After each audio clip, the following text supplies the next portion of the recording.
Today's A Mediocre Time with Tom and Dan podcast is brought to you by SecuredRoofingAndRestoration.com. If you're looking for a new roof, maybe you've had some storm damage, who knows? Apparently the hurricane season will never end. So it'll be blowing your Christmas ornaments off. And if you do have storm damage, hail, any sort of bad winds, and you look up at your roof, you're like, I don't know if it's damaged up there or not. I'm not a professional. You call Secure Roofing. They'll come by. And, and probably not a good idea to get on there yourself. No. What are you even looking for? Yeah, you don't even know what you're going to do. Oh, my God. Get him. I'm sorry. Very, very sorry. I can't taste I saw anything that. today. It's weird. Yeah. And I'm sweating profusely. I was like, I'm running a fever. That's fine. Anyway, Secured Roofing and Restoration. One of the coolest things that can take a little that sting out is you can finance this. They have multiple ways that they can work with you to help make it a little, because it is. Look, man, when you got to put a roof in a house, I know. I've had to do it. And, if you think your insurance can take care of it because you had damage, they'll work with your insurance company and make sure they work with them directly. You don't even have to do that. Exactly. And maybe the insurance company, puts on a new roof because you got damage. Anyway, they can offer 24 to 48-hour tarping if you do have damage. If you have an emergency problem. So it doesn't get worse. Yeah, they can do that. They try to, if it's just a simple shingle roof, they try to get those done in one day. Oh, yeah. Their crew, their roofing crew, the guys that are working on your house are Secured Roofing and Restoration employees. Yeah, they didn't just drive down there and then tell the gang to get in. Oh, who do we have today? Oh, I don't know. Just put the roof on. Those guys are their employees. And if you use Secured Roofing and Restoration, BDM will just use them. I send them a merch gift. And I will say this. We try to hook you guys up for helping our sponsors and using our guys. I will put you in a drawing. I'm just making this up right now. Okay. Everybody I don't like it when you go off the page. Everybody who gets a new roof this year, 2020. $1,000 rat tail challenge. I'll put you in a drawing, and then I'll give you a gigantic gift that I haven't figured out yet. Bigger than the gift basket you left in the bathroom at your son's school? Yeah. I'll throw in a bunch of that. Right. I'll throw in a bunch of sponsor stuff. But anyway, support SecuredRoofingAndRestoration.com. Let them know that Tom and Dan sent you. Tom and Dan do not have a gift basket. They do not provide you with a gift basket. Daniel will not have anything to do with the stupid gift basket thing. He doesn't. Samantha peeked her head around the corner and said, Tom, please don't talk about the gift basket. We don't have a gift basket. I'll give them the basket. We don't have it. Okay. Live from the Streamline Mortgage Solutions studio, it's Orlando's own Tom and Dan.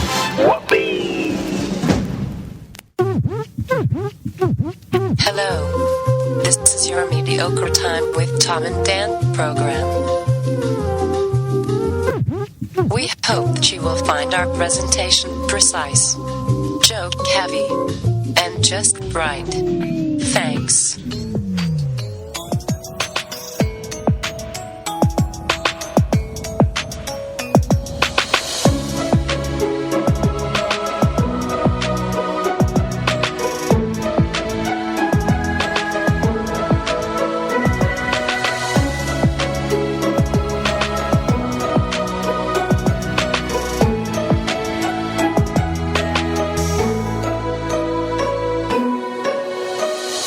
Show number 595. Hey. It is, show 595, 495, 595, 695. What are we going to do? 305, baby. 600. I don't know. What does the number 600 mean to you guys? I don't know what we would do. What are we going to do for 666? Oh, that's the last one. That's the last one. I don't know. I guess I'd have to choose between either cheese pizza or pepperoni pizza, considering we're going to have some sort of satanic orgy, I would imagine, right? Yeah. Hey, welcome to A Mediocre Time with Tom and Dan. I'm Dan. Tom. Samantha's here. Butler's here. We will be talking to Ross a little bit later for some news. If you're joining us on Twitch, thank you. We really do appreciate it, and all of our shows are on Twitch. Twitch.tv/Tom and Dan Live if you'd like to watch. You can chat. Apple, because they finally came into the Android age, you can can basically leave the little Twitch window open, let that thing just plug along while you're, doing work on your phone. It's super duper easy. Cool. And then I will cut this up a little bit later, and with the help of this brand new computer that I put in this week, we will have the video out this afternoon. So replays are faster, and you get this quicker than you ever have before. We're going to have some new merch. Danger Brain has come up with some new Tom and Dan designs that are super cool. Really good. And we're in the process of producing those with the Enemy Ink now. But until that's out, which is going to be a couple weeks, we have a huge sale going on TomandDan.com. In fact, we probably should drop these Van Dennis shirts down to $10. Eric, if you're listening, put them down to $10. Can we take them lower? Can we take them lower? I want to do what they do in the. We've been watching a lot of QVC because there's nothing else to watch. Bargain alert! There is other stuff to watch. I just don't want to watch it. But $10. What do you? I want to do something really, really special today. $9.99. Hold on. Okay. Hold on. How many did we have left? I have no idea. Okay.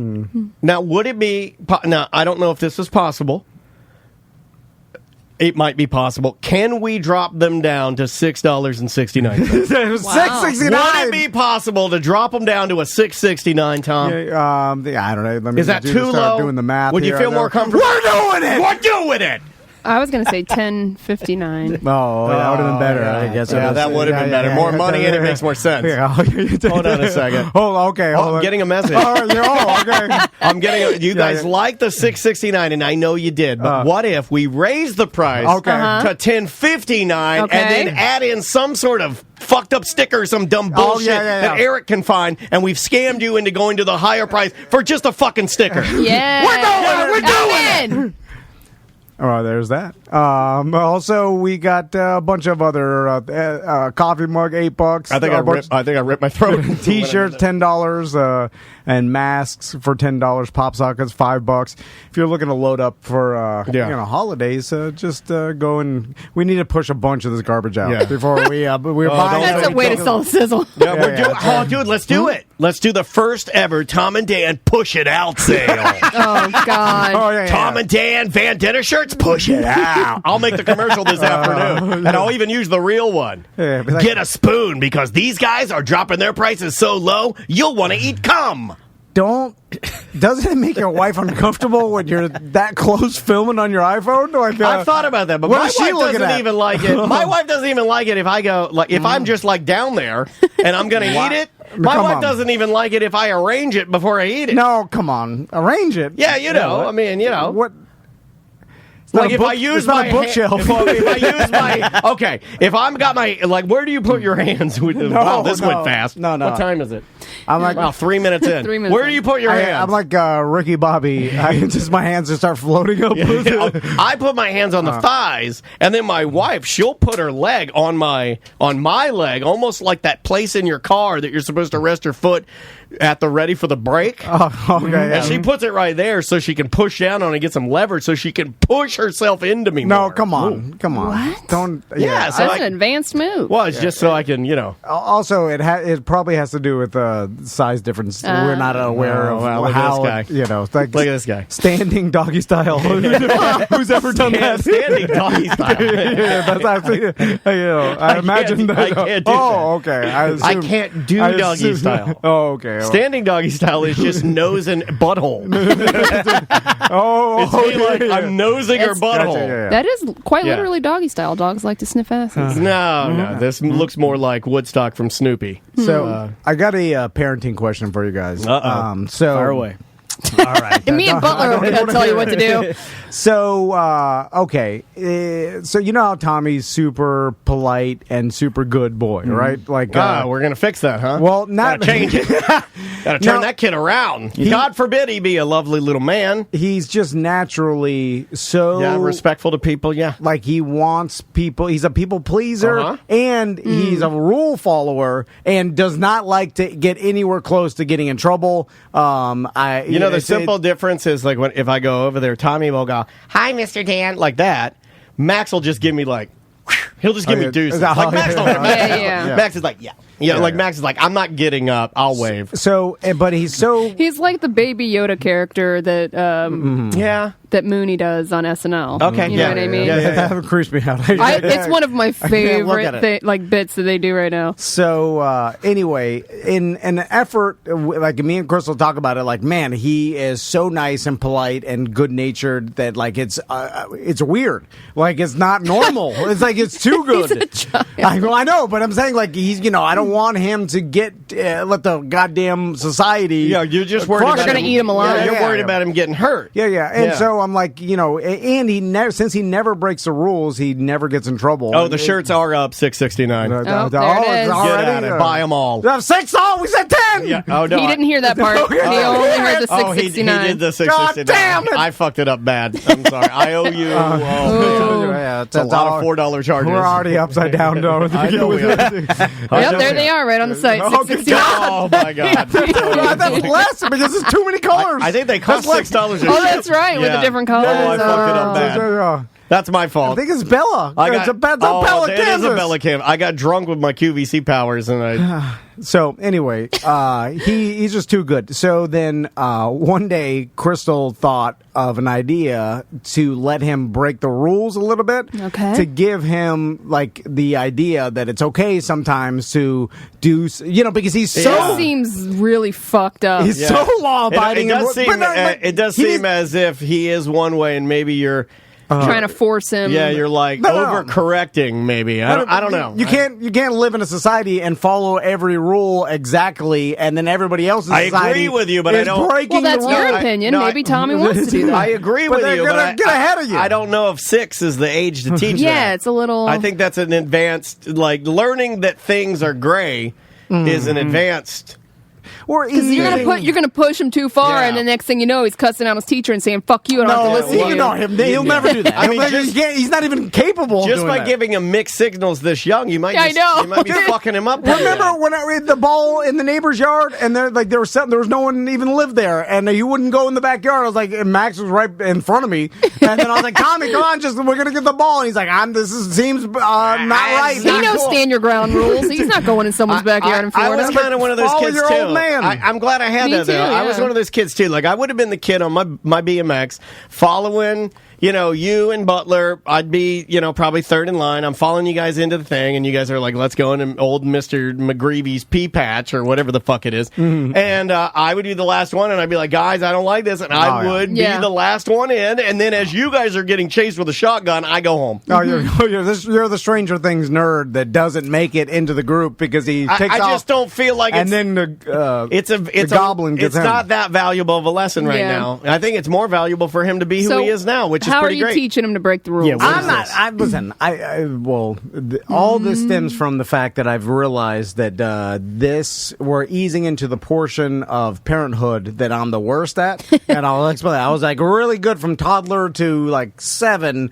Anyway, so going back to this, so Crystal decided she's like, I'm going to let him say a bad word, but only give him the responsibility to learn a bad word and then just say it to me if he wants to whisper to. And then you're like, I don't feel good about any of this now. I don't like lighting this fuse at all. Like this just sounds like another one of your bad ideas. It's not my idea. It's Crystal's idea. I feel like this was your idea. She's only kind of going with it because it was your idea. No. I say out of all this, he's going to come at you some hard one. No. You're going to be like, whoa, where'd you hear that? So Crystal chose the word crap. Because she. Oh, that's fine. Okay, I know. Because she's not. We're not. The word crap. Maisie. I was thinking worst case. No, Maisie has 6 years old. Maisie. Fuck. Okay. Shit. Maisie has the word crap tattooed on her bikini line. They like that. Crap. They still. You picked the fucking word crap. Yeah. Well, Tommy wanted to say the word stupid because we told him early on that don't say stupid. So we as mainly Crystal. I know what you mean. It's fine. So anyway, she said that you could say crap. It's a bad word. Do not say it at school. Do not say it around any adults or anybody, kids or whatever. But I never that's a nice thing. I never got that. So I've never heard of this. Like, this of course, you've never heard of it. It's a made up bullshit. Right, fair enough. So the Crystal's like, say you can say crap to it, and then Tommy got super excited. He's like, oh, he's breaking the rules, right? And this is what we wanted because like he never breaks the rules. Now, like, is this specifically for Tommy, or is Max also allowed to say crap? Well, Max, because then you're going to get into some testy waters. Yeah. Why Tommy's allowed and Max is You allowed. saw what happened with the alligator coloring books. Yeah, we had the guy that caught Chance the alligator in Chicago sent us coloring books, and Tom had to take Butler's coloring book for Max. What? Because he needed to have, each boy had to have a coloring book. So if Tommy is allowed to say crab, Max is going to get pissed. But Chance the alligator in Chicago sounds like a rapper. They called him Chance the Snapper. That was the whole joke. Okay. It was better than the one you gave. God damn it. So anyway, last year. I don't follow news. Fucking show. Who the fuck We watches talked about it on this show. I don't listen to what happens. Same thing. She said, yeah, Chance the Who Snapper. said it? One of the She did. 10 people that do the news for us? I don't listen to those people. 10 people that do news for us. Your producer did. Okay. And so anyway. Is it a single crap or double crap scenario? They've been saying crap, and then Tommy or whatever. So, like, fast forward to I don't know. They're around some like my mom or Crystal's mom, and then I heard Tommy or Max say crap, and then I was like, and then I said, hey, and then in an effort not to say crap again, I said, hey, don't say the C word. Because your mom said this is spiraling out of control. So Yeah. Ever since then, this happened a while ago. Then it's become every time Max says it. Usually, Tommy comes up to me and says, "Hey, Max said the C word." Oh, he's tattletelling. See, this is a disaster. Why did you even start this? This is so out of control. Now you're giving them mixed signals, man. You're confusing the shit out of these kids. You caused your own problem. You lit the fuse. It's a small thing, and then it gets They're about to big. brawl. Why didn't you just tell Max that's for Tommy? No, well, long story short, they both. It was like both of you guys could say it, only a whisper. That you never. Anyway, so we've had a couple issues where Tommy's come up to me in public, like at his vision therapy, or this N-word saying the C word. You're like, what? And he's my God, what have I done? And he's like, Christ. hey, Max whispered the C word in my ear in front of the nurse at the visit. I would like to think that if Max leaned in, I'm going to turn my mic on, leaned in, and he's like, and so that's hilarious. And then when Tommy says that, I'm like, and then I look at the adult that we're around, and I'm like, he's not the one you're thinking of. And then I go into full Vito, and then I realize, like, shit. Now, I like it. Tommy's referring to crap as the C word because he knows it's saying the word, bad. but he doesn't understand. So now I'm in a crosswords where. Should I tell him stop saying C word because I'd rather people hear you say crap than think that they think you're thinking in your head cunt and you're saying C word because you know not to say cunt. And I'm like, I don't want other adults thinking this might be your best and greatest. I mean, that got sticky fast. Oh, yeah. This is one of your best ones. I don't know. What does Crystal say? Well, technically, she started this mess. Yeah, I know. Then based on what you normally tell me, I would tell you to just stay out of it. Well, she blames me for even saying C word because she's like, why'd you say that? Are you fucking 90s radio DJ? Well, no, you weren't going to say crap again because it lets him know that you get to use. Yeah, I have that battle with Maisie where I say something and she goes, well, why can you say it? Well, and I go, because I'm an adult. Yeah, right. Well, you're not. That's a correct response. But she's like, why'd you say C word? You know that everybody in society thinks of the C word as cunt. So, that's true. Now the C word has taken on a different meaning in society, and it's the worst possible word for a kid to know. So it's your fault. It's pretty bad. And then I was like, the touche? I guess it is my fault. But it started by you. And then now we're in this situation. So okay, I got it. Have him spell the whole word. You're going to have to do that. That's your only way out. Yeah, You're going to have to go that direction. Okay, that's your only way out. Or just let him use the word cunt. No, my God. Double down. No. See, I take these things serious. This guy's... oh, my God, I became my dad. Did you hear that? I said, I take these things serious. Serious. Remember the other day when I said there's a word that my dad could never say and I couldn't remember it? It's serious. He always would say, Dan Lee, I'm serious. Speaking of Butler, he lost his bag the other day, and then I saw in his eyes he thought it was the beginning of something. He's he saw it, then he nervously walked to his car. Yeah, and he came in. You weren't here. He comes in and he's like all stony, and he's like, I don't know where my bag is. Yeah. And we're like, and then he does what every dodo and stoner does, which is like, I think someone stole it. Of course. Of course they did. Yeah, because everybody wants. I do that too. Everybody wants a bag with nothing in it. Yeah. And then they're breaking into your car to steal a random. Yo, son, that looks like a bag with nothing in it in there. Yo, that's a Herschel. Yeah. So then he's like, break this nerd's window and steal that Herschel. And then he's like, unless it's this is Tom's prank, something. And then he flustered, then walked to his truck. I saw him. He's like, no, he walked out to his truck to call his wife. Yeah. Do you know where his bag was? Can I say? Yeah. His wife had taken it and filled it full of peanut butter and walked down to the neighbor's house. Yeah. What? Well, see, selling some healthy addiction nut butter. Oh, okay. This is the kind of on-edge feeling I want to always give Travis. You thought it was him, didn't you? Yeah. I thought that he may have taken the bag and there was something going on. That's too far, though, isn't it? I thought that was, but I don't. There was a lot of dicks. There was a lot. No, but I'm just saying, taking people's personal effects, to me, that's a little too far. Oh, no, there's nothing too far for me to do. I'm telling you, this is not that. This is war. So that's not even far enough at all. Like, taking a backpack? No. I'd smush it in the dumpster, literally incinerate it, and not care at all. But that's got his original birth certificate in there. You don't care. Nothing. Burn it all. That is nothing compared to all right, what fair I have enough. planned. You got to show me this incinerator later.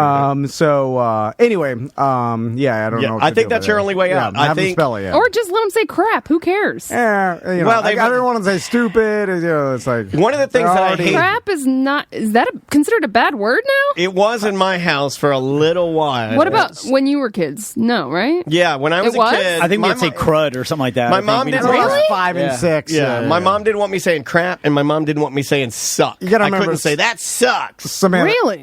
Even based on our conversations on ACT this week, your barometer of how to raise kids is not thrown way off based on your childhood. What do you mean your dad didn't let you clean his guns? I'm like, all right, Like I couldn't say crap, and I couldn't say that sucks. Huh. I distinctly remember getting into a huge argument. Those were the words we used so we didn't cuss in front of our parents. Well, yeah, but then eventually it did. It did Loosen change up. because my mom had to admit, and man, I wish she was here to, not to be sad, but to reiterate this. But I remember her saying, and this was cool. She was like, "Yeah, times have changed, and back in my day, we didn't like to say that sucks because obviously the connotation. But it's I understand now that it doesn't necessarily mean what we thought it would have." Intended back in the day. And she allowed me to say crap and suck as I got older, but she didn't like me cursing in the house. So going back to... At 18, I could do whatever I want. I think I'm heading into a bad patch of parenting here for me and my abilities. Is I feel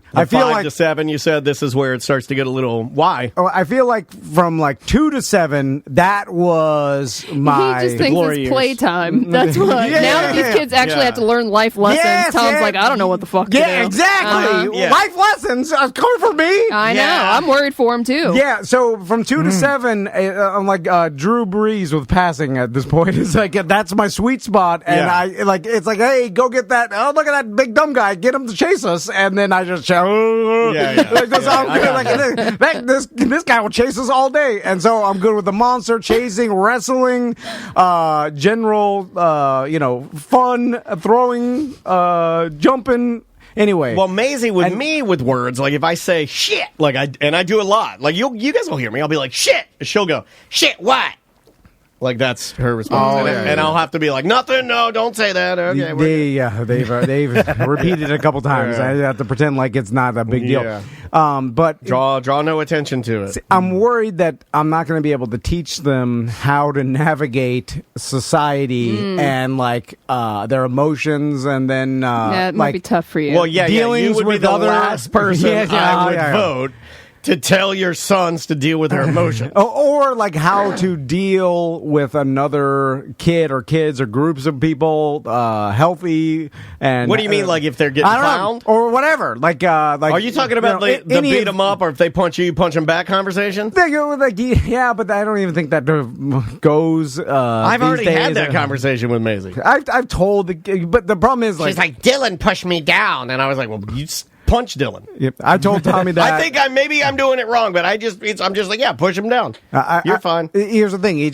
Tommy doesn't have it in him. Like Max does. He's like, fine. He's like, yes, I'll do that. I'll punch. And then Tommy's like, writes it down. Tommy's like, I'm not going to do that. I'll just ignore it. Like if you do or tattletale. That's not bad. No, he's like, I'm fine. If they push me at that, I deserve so you're a little. Oh no, you got to get this kid some self-confidence. I tell him like, punch. He's not. Yeah. Put him in karate. No, never do that. It's the worst thing to do for nerds. They just get beat up in a key. Yeah. Trust me. They go to do as a guy that got beat up, and just trust me. And they call him, look, we got a Dumtello over here. Dumatello? They do. They're like, hey, look at this. Yeah, never you try to do karate. You're like, oh, you're too skinny. Hey, we got a teenage mutant F word for gays turtle over here. Push him in the mud. The guy that's bullying you grew up in a horrible life in a bad. He can fight already. Like you're too skinny. You learned to karate from Seth. Your karate gi is fucking. Doing a Dukins. God. Your karate gi is pristinely bleached and creased, like your mom cares about you, right?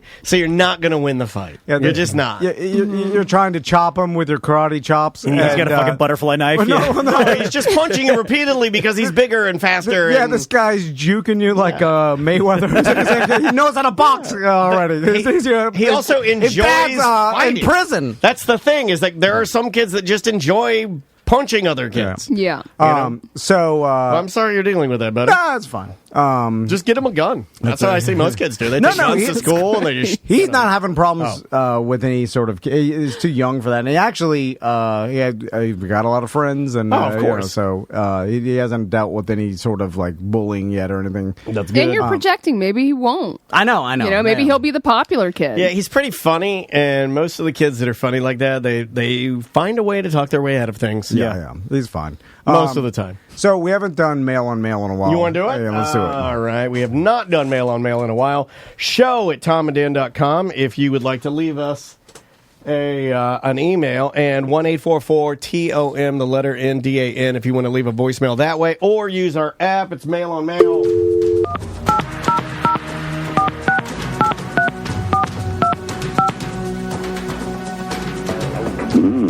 Hey guys, thanks for calling 1-800-HOT-DICK, the place to find real action with real men. To make it even better, we've got new low prices. So low, we're practically giving it away free. If you are a man seeking a woman, press 1. If you are a woman seeking a man, press 2. If you are a man seeking a man, press 3. Mail on Mail. Mail on Mail brought to you by Gringos Locos, multiple Locos locations. Yeah, God damn it. I tried to save it. I kind of like where you were going with that. Gringos Locos with multiple logos. I went to go say locations. Yeah. And then I thought you were trying to be hip. You've had some issues today. Yeah. God damn it. It's all right. You know. Were you drinking a little bit last night? No. Did you do a little drinking? I got some new. Some White Claw clouds. I hit up True Leaf and Yeah. I got some good stuff. Yeah. My God. I finally got the edibles. Yeah, those are chocolate. Those are great. Not the chocolate. They were out of it as soon as I got there. I like the gummies a lot. Yeah, they're good. Anyway, there's multiple Gringos Locos locations: downtown, Milk District, Washington, that's the downtown location, Michigan, and UCF. Plus, they got their kitchen on Lee Road. You could order from like Uber Eats and any sort of delivery service right there. Can indeed. So it's gringoslocos.com. You want to go first? Sure. All right, hit it. This says, I have a touch of Tom brain. Tom and Dan, Butler, and Sam. Jim from Lakeland here. Yeah, I love Jim. He's giving emails now. I just realized that Tom and I have not one, but two things in common. First, I recently tried to skip, and it looked like Quasimodo stumble running while being whipped. Second, when trying to figure out why or how something is done, instead of simply looking it up on Google, I will apply my own logic and come up with an answer which I immediately accept as fact. For example, when visiting Disney or Universal parks, my wife and I always go first thing in the morning and will often be struck by the pungent smell of polecat in random areas. Since it happened too often to be a random skunk, I deduced it could only be a mosquito nick-style system of hidden sprayers using artificial musk to keep vermin out of the park. I liked my answer so well that I often shared it as park trivia with other guests. Flash forward to yesterday when I was mowing the lawn while my neighbor was grilling in his driveway. He and several friends were hanging out in his garage listening to music with the door open only about 2 feet. When he opened it all the way to come out and check the grill, I was hit in the face by a cloud of sour pot smoke that smelled all too familiar. How many strangers had I lied to? The parks never had a high-tech system of hidden musk sprayers. They just had overnight landscaping crews getting higher than Chong on cheap weed, and I was too much of a nerd to recognize it. Oh. Next time, I'll just use the damn Google. Love you guys, Jim from Lakeland. Oh, Jim! Also, don't underestimate guests that smuggle tooth pins into the... They smoke all the time there. Yeah. And Jim, it takes a big man to write an email about how you were wrong on something. That was good. Yeah, well, that's what most people do, right? Is they come up with a answer to whatever mystery, and then whatever they think sounds the best, and they double down on. I mean, I'll do it if I don't have my phone, but normally I was going to say I don't think most people do that. My wife will ask me something. My wife will be like, "How do they keep the vermin out of the park?" I'll just be like, "I don't know." That's honest. You won't think about how. I don't care. Right. No, if it's something I care about, if she's like, "I wonder how they do that," then I'll try to figure it out. But most of the time, if any of you guys are like, "Wow, I mean, how do you?" And I'm like, "I don't know. Don't care." Here's okay. I guess that's bad. The never-ending agony of being like this, and Jim from Lakeland is gonna also probably has the same problem. Is that and it's probably his wife that distrusts him the most. Is that when you're a person like this and you come up with what you believe to be the answer to whatever riddle or question, or like, hey, wonder why this happens, and then you think about it, you're like, I bet that's it, and then it just becomes cemented in your brain, is that the people around you learn to distrust whatever you're saying because they think you're doing what you're doing, even if you know the correct answer. Yeah. And I've landed into a place in my life where I've been with Crystal so long that anything I say now, she believes that I'm doing even if I say, no, I know this to be a fact, she distrusts that. Because you failed too many times. Right? So, well, not that. It's just I've done that where I've come up with my own conclusion and a lot of times I'm right, but I've been wrong a lot of times. And which do you think more? Well, she only remembers the wrong ones. Yeah. So, those are the ones that have a tendency to stick more, right? Yeah. Like with anybody. And a couple times it caused the risk of her or my family's life. What's the biggest mistake you feel like you've ever made? Well, I guess there's been multiple times where I've, like I said, I've almost killed Crystal or, not so much my boys because I take extra care. Crystal, her life's like my life. I'm, whimsical about, I'll take the chance. I'll be like, 50-50, live or die. I'll take it. But it's Crystal. It's fine. Coin flip. Yeah. Almost sunk the boat a bunch of times at first anniversary where Lena was in the life jacket. Yeah, but now you got a bigger boat. Harder to sink. I know that. Then the bigger the storm. I'm like, this boat can take it. I was just telling Travis that he was telling me, like, there's supposed to be some bad weather. I was like, I got a big boat now. Can take it. Oh, you going out? Are you going out this weekend? Yeah, I got to take the boat over to the St. John's to its new home for a while. Is that what your dad did? He's trying to save his boat. No. Move it out. The St. John's, you don't have to worry about bad weather. All right. Okay. You want to do a voicemail? Yeah. Let's try this one. Okay, without making this creepy, I'm going to try to make this short, but if Samantha actually did anything with OnlyFans or something like that, just showing her titties or something like that. That didn't make just that. For that shit. He would pay what? Just letting you know. That's why. That's why. Wait, how much is he going to pay? This is, if you want to know why I saved this, for two reasons. The opening line. Okay, without making this creepy. I'm gonna Okay, so the opening line. And Okay, so this won't be creepy. And Okay. then the middle line. thing with OnlyFans or something like that. Just showing her titties or something. Okay, those two I combined, and I laughed. Oh my god, you guys are all gone. I'm checking these voicemails. I'm just laughing. And he says Something like that. Like I'd pay full dollar for that shit. $1? No, full dollar. What does that mean? I think that means Give me whatever. a goddamn price point, that sir. means whatever price you put on it. Oh, name a price. That's man. like, He's saying like money like is no object. Oh, is what I wow. got. That's what I Okay. got out of it. like an old cowboy cattle rancher. Yeah, He's like, I'll pay full dollar for this Yeah, steer. he's saying he will God damn it. literally Livestock now. He will literally eat like he'll take a hit to see your titties or shit. How did he say it? That's the way he said it, right? Titties or something, Yeah, I'll or whatever pay he said. full dollars to show your titties or something. Not at all to make this creepy. Titties. The way he said titties was in fact creepy. I know. That's what all I'm hearing is. Look, guys. I don't want to make this creepy. Precious. Yes, that's all I'm hearing. You got to cut out that titties just to use. Don't cut out my titties. No, I don't have a big enough knife. So, I need a big knife. full dollar? What do you say, Samantha? What is full dollar? Not to make it creepy. It's fun. I don't know, man. I don't know. For $4. $4. Next email. How much for you? Would your wife do it? Full No. titties? Too embarrassed. There's not an amount of money that she will do it. $5,000 a week. I don't know. life? That I'll do it for that for sure, 100%. Well, I don't want that though. I know. I But want my wife won't. I want to no. see you bang your wife. Yeah. No, yeah. I'll do that too. Banging. I'll just she will not do that. I think that'll be no a amount of thing. money. My prediction is that in the future, everyone will have an OnlyFans.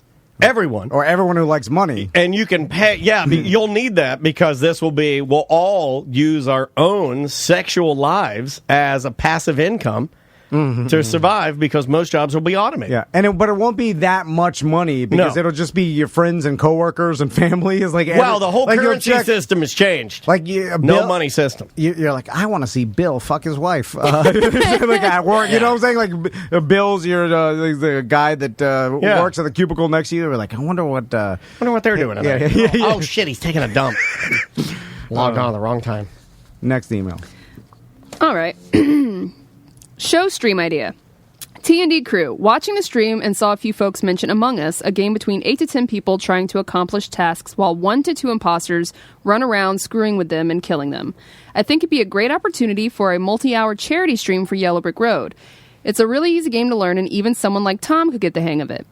Get in 6 or 7 of your regulars, Tom, Dan, Sam, Butler, and Juan, people like Seth, EJ, and Ross, for example, then maybe even auction off a few spots to join you for a few games or an hour and run charity donations for things like every imposter who gets killed. Just tossing out what I think would be a fun, interactive, and great way to raise money with things like Bad at Business Beer Fest and other events not taking place physically to raise some money for Yellow Brick Road virtually. So what is the game? It's called Among Us? Yeah. You haven't seen all the memes and stuff about You want to? No. I could pull up a. I only know the one. I could pull up like a trailer, possibly. Is it like the one that everybody was addicted to? Animal Crossing? No. Like the Fortnite? Fortnite, yeah. It's like Fortnite. I don't think so. I don't think it's like an arena battle. No. I think it's basically you're trying to figure out who's the imposter kind of thing. Or is it you're set to do It's kind of like Clue. Oh, God. From what I understand. Virtual Clue stinks. I think you have objectives to knock out, and then there's someone who's out to kind of No. either So shut you down or something, what right? are you? What do you do? What do you look I like? have no idea. I've never even heard of this. They game. look like little robot guys. So this. Okay, I think I you got it. wander around and just like but everybody would just start killing each other like Grand that's Theft Auto, it. right? All right, here. I'm gonna try to put this on here so Okay. you can see what I'm talking about here. Has anybody played this game? I haven't yet. I have not. What is this on? Is this PC only or something? What was that? I can't see. Oh, it's a Put baby. your glasses on. It's a. Tom's gonna love this. What is this? What is that thing? Oh, it's a baby game. Yeah, what? It's just a little frog running around with a construction hat. Oh, So you have to pretend. Wait a minute, Pabone, make a shirt with a frog with a construction hat. It's stupid. Yeah, okay, I got to go with Tom on this. This is fucking stupid. Yeah. We're gonna run around and do what? I thought it was like Fortnite. You machine gun and thing. I'll at least play that. Brock BDM in the chat says it's a virtual heads-up 7-Up. I don't even know what that is. You didn't play that in elementary school? I never played Heads Up 7-Up. Wow. Is that like Duck Duck Goose? No, you sit at your desk and you put your head down and one person, or no, there was like a group of people, right? And you have your thumb up with your head down and then people touch your thumb to put down. You have to try and guess who put your thumb down. It was pretty dumb looking back at it now, but it was like rainy days when PE was in session or whatever. Oh wait, Juan's calling us. Hold on. Couldn't always play. I'll just grab it. Yeah, they're both ringing. Of course, Juan. Hey, Juan, can you hear us? Who is this? Hello. He's there. Hello. Hello. Juan, hey. can you hear us? Juan. Yes, but I can also hear something else in the background. Oh, okay. Hold on. No, it's probably the game. Yeah, it might be the video of the game. Turn your radio down, sir. There you go. Juan, you want to tell us about this game? Yeah. Charity donations aside or whatever, the game is super fun. The premise of the game is that there are like 10 people you're on a spaceship, and you're all trying to fix the spaceship so that you can survive. But one or two of the people are secretly imposters. Is Butler going to be there? Because we have no way to survive. If he's involved with fixing the spaceship, I know that you might as well just I've kill gotten yourself. out of every escape room I've ever played. Fixing the spaceship is super simple. It's like just doing a bunch of little click tasks. By the way, Butler thinks our office is an escape room. every time he leaves, he can't do the goddamn code. I did it again. This is your job, not an escape room. All right, so go ahead, Juan. All right, so you're fixing the spaceship. One or two of the people are... Okay, go ahead.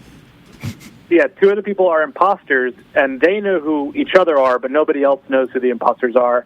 And their goal is to kill everybody until there's an equal number of imposters and regular players, and then they win because there's no way to get rid of them. Anytime a person is killed, their body remains on the ground, and another player can find it and then report that there's been a murder.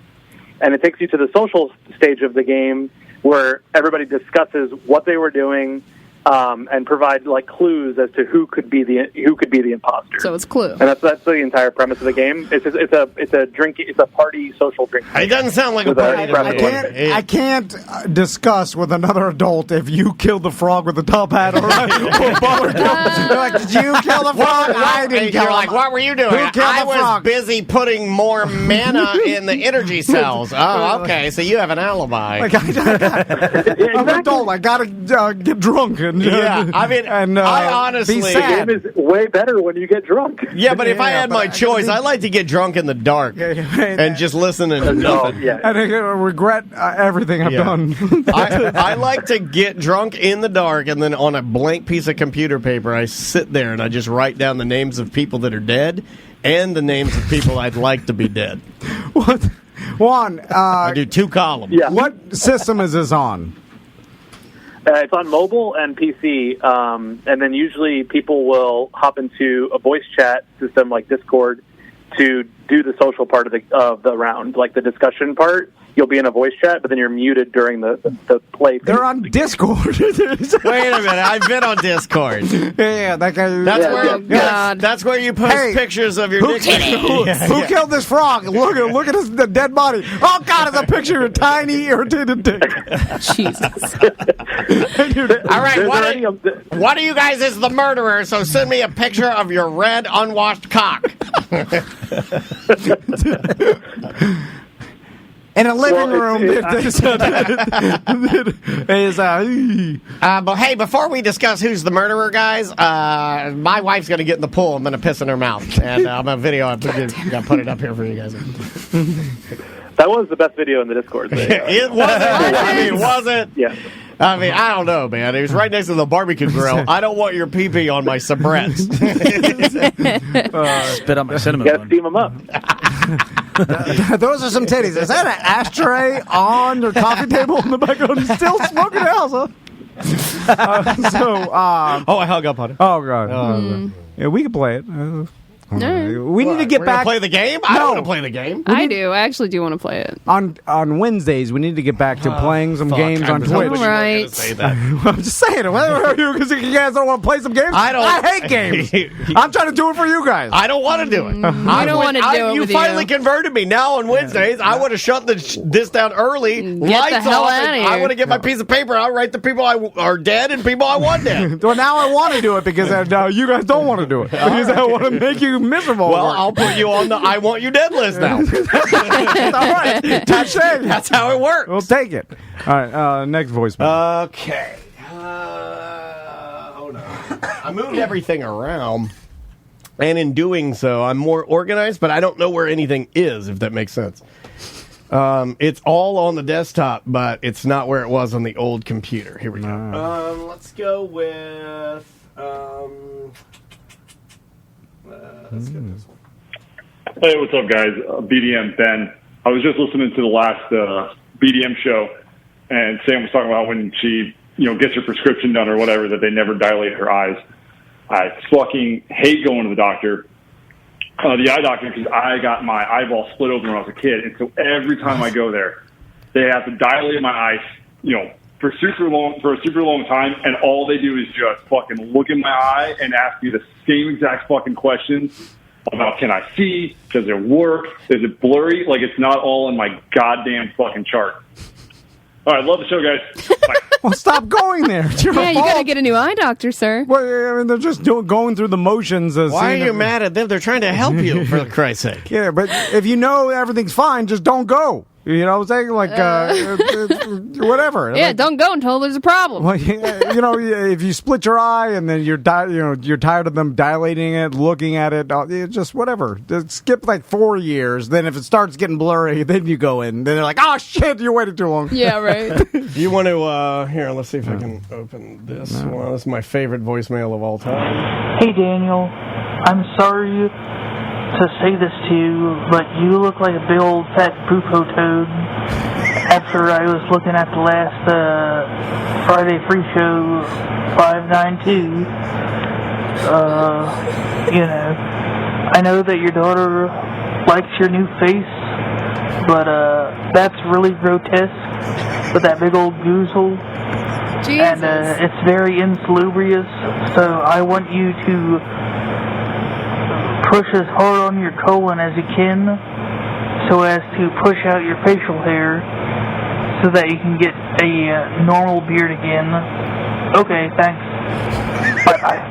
How did Tommy know the show's phone number? Yeah, that kid's great. I love your sons. They're so sweet. Is that a kid or is that a It's my business voicemail baby? of the week. I don't know who it is, but the fact that, like, the beginning is just, Hey, Daniel, I'm sorry to say this to you, but you look like a big old fat poopo toad. Poo-poo toad? Poo-poo toad. Oh, I heard a big fat poo-poo toad. And I was like, oh my God. Oh my God. Rude. Sir, you win. You're my favorite. I've saved that voicemail on my phone to cheer me up when I'm having a bad day. Young man, you won. You're just the best. You're my favorite caller. Yeah, I don't know if it's a business baby scenario or if it's an actual baby. It could be old man baby voice. The reason I think it's so funny to me is I think he's right. I think it's authentic. I think that's an authentic old man baby voice. Yeah, because I come Some across... people are cursed with that, man. Yeah, there's business babies all over the place. Remember that guy with the tattoo over his stomach that went on a cruise, the Beast? The Beast didn't really have a baby voice. But it was hardened by smoking and the crack. He turned his baby voice into like a high What happened to the Beast? Is he all right? Haven't heard from him in a while. Well, I don't know, but he's not all right. Yeah. He's never been all right. Did the math. And he's probably having fun. Probably having more fun than I am. Oh, for sure. Remember when he was trying to convince me that he invented the term beast mode? No, yeah. He was, He said, "I'm the original Marshawn Lynch. I invented beast mode. I've had this tattoo for how many years? He was saying, yeah. It was bright blue because the sun had faded it. Blue black beast tattoo. It's smooth skin for someone who's smooth. Gone through so much adversity. Let your skin fare that well. Yeah, and it's weird with drugs because sometimes you will find like someone who does a lot of drugs who's smooth skin, cracky. Yeah. Yeah. You're like smooth crack. Yeah, like a smooth cracky. Their genetics fought against the crack so good that it's smoothing. Like it looks right. Yeah. Some people crack good for your skin? I don't know. I think bad. a little bit. No, I think a little. I don't want to give misinformation, dude. It's like some guys. I think a little bit of everything's pretty good for you. Like some guys can eat McDonald's every day, and never gain a pound. It's genetics, you know. So it's like some people can smoke as much crack as they want. It won't affect their skin because they're genetically smooth skin. My college roommate Winston, he smoked crack. Yeah. I mean, he was fine. Skin? Yeah, a good-looking, like a really attractive Jamaican guy. Like very, like great. Oh, black don't crack. Great skin. Yeah. Good. You know. Oh, your wife is calling. She wants to talk about dilating eyes. Oh God. Hey, wife. Hi. I was telling the guys at the beginning of the show about how you put your foot on my thigh to get a little more leverage so you can push your crotch further into my face. Oh my God. And you really just push it on there. Come on. I don't know if they really want to hear about that. They want to. Tom does. I can't even imagine. I mean, he does, but he doesn't want to look in Dan's eyes when he says it. Yeah, and I make a point of looking directly into your eyes. Andrea knows so much about life that I can't imagine that she would lay with you. Yeah. I know. And I said this on the show, and I'm going to say it again. 3 days ago, I woke up. My wife told the Alexa to turn the fan off, and it started playing Jason Aldean, and she started shaking her titties to it. See, she laughed like her mom, Sam. I made her do it. She started like shaking her titties to Jason Aldean. Sometimes you gotta shake them to and Aldean. We laughed because it was the craziest thing. You didn't even say anything remotely close to that. No, she was like, Alexa, dice it off, and he was like, bang, bang, bang, bang, bang, bang. Oh my gosh, shaking her titties. I'm like, what the fuck is happening? The reason I was calling is because you had the guy talk about getting his eyes dilated. Well, oddly enough, I'm actually coming back from the eye doctor, and my eye doctor gives you the choice. You can either get your eyes dilated, or they have these two fancy new machines that take the place of eyes dilation. You just have to pay $19. And I said, I would gladly pay you $19. So I do not have to get my eyes dilated. Yeah, well, hold on. Why doesn't every place have that option? They never even asked me to dilate my eye. I've literally never got it done, ever. And I've been going since I was like 8 years old. Mm-hmm. They must know that maybe your insurance. Like, she's got trash. I don't have insurance. Oh, that's I pay everything out of pocket. Oh, that they don't even offer it because it's all just so they can bill the insurance company on one dilation, $800. One time I did. I had to get one eye dilated and the other not. Talk about feeling crazy. Why? This sounds like a scam. I like it when they dilate my eyes because then I like it, and then I get in the car and I'm like, this is like a game. It's like I'm driving drunk again. Yeah, and I'm like, oh my God. It's like last night. I'm like, wait a minute, I'm good at this, except if I get pulled over now, there's nothing they can do. Although I don't know if you're supposed to be driving like that. I'm just going to say the doctor told me I could. I'll blame it on them. I'll lie. I'll be like, they told me I could. They told me to get the fuck out of their store. I'm also wondering if they're dilating eyes right now because you're supposed to have somebody like drive you home, but they're not allowing. At my, doctor's office, even though they have the fancy machine, you can't have a friend come in, friend or family member come in with you. So here, I'm going to say what everybody's thinking because that's kind of my role on the show. We need to change things. We need to stop telling pregnant women or asking pregnant women if they're dilated. And we need to stop. We need to pick one or the other. Either dilation goes to your pussy or dilation goes to your eyes. But it's not both. Yeah. I vote eyes. I vote eyes. We keep dilation for eyes. Yeah. Because even saying dilated when it comes to the pregnant woman's vagina. Keep that gaping. So what would you rather somebody say? Oh, she's open 3 centimeters. She's expanded 4 centimeters. What do you want them to say? Yeah, expanded is that's fine. I don't really care what you say. Grown. I just don't. The thing is grown. Grown. Some amount. Open it up like a bass mouth. Just say a number. We'll do the math. Yeah. I know what's going on down there. Just say 3 centimeters. I'm like, I got you. You don't need to say dilation. I don't think you mean it's gotten tighter. Hasn't gotten tighter in a while. I know that hasn't been. Good luck with that. Yeah, can't go back in time. A lot of people say if you could go back in time, what would you do? Which atrocity would you stop? And I'd say I just make my wife's pussy tighter. next time. She's saying Cher. If I can find a way. How's Cher doing nowadays? Don't talk about it. She looks fantastic. I mean, she's like 75 years old. But doesn't she got those tattoos in her ass cheeks? I think she's probably got those she's not removed. showing them off. No. I don't think you get them removed, right? It's still going to look like you have a little bit of blue Sharpie on your butt. Yeah. No matter what. And at 75, you have to be at least slightly bulldog, right? Yeah. You're not, But she does a lot of plastic surgery, and she doesn't care about talking about it. So she probably got booty implants like Madonna.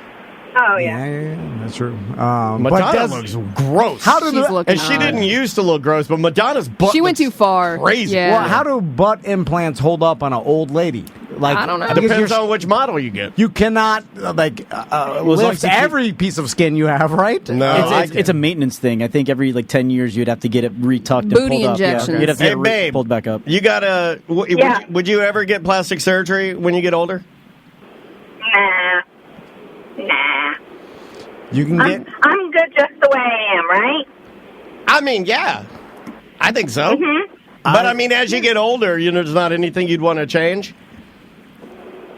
No? Are you trying to suggest something? No. I'm thinking I would get something. What would you get? What, a penis enlargement? Damn! That's Clowning you. Oh, yeah. That's kind of hurt. This took a turn. Yeah, she wants more than the can. Sometimes cats want more than just one Friskies. Can't put that much in there. See that his best friend Al Roker has prostate cancer. Yeah. You should send him an apology on You Twitter. should, after you belittled that man on social media. You're a fucking shitlord. I You're a didn't troll. do that. Boston Jay, he quoted me and tagged him. I would never. Yeah, you said he looked like a melted pile of shit. What did you know? Yeah. No. And he's like, how dare you say that I have a family? Also, doesn't everybody get colon cancer after a certain amount of time? I think It's not colon cancer. Different thing. This is prostate cancer. Oh, yeah, that's what I meant. Yeah, but it's near your colon, so yeah, it's the same. if I throw a dart at a dartboard and it hits the green bullseye, it's still a bullseye. Yeah.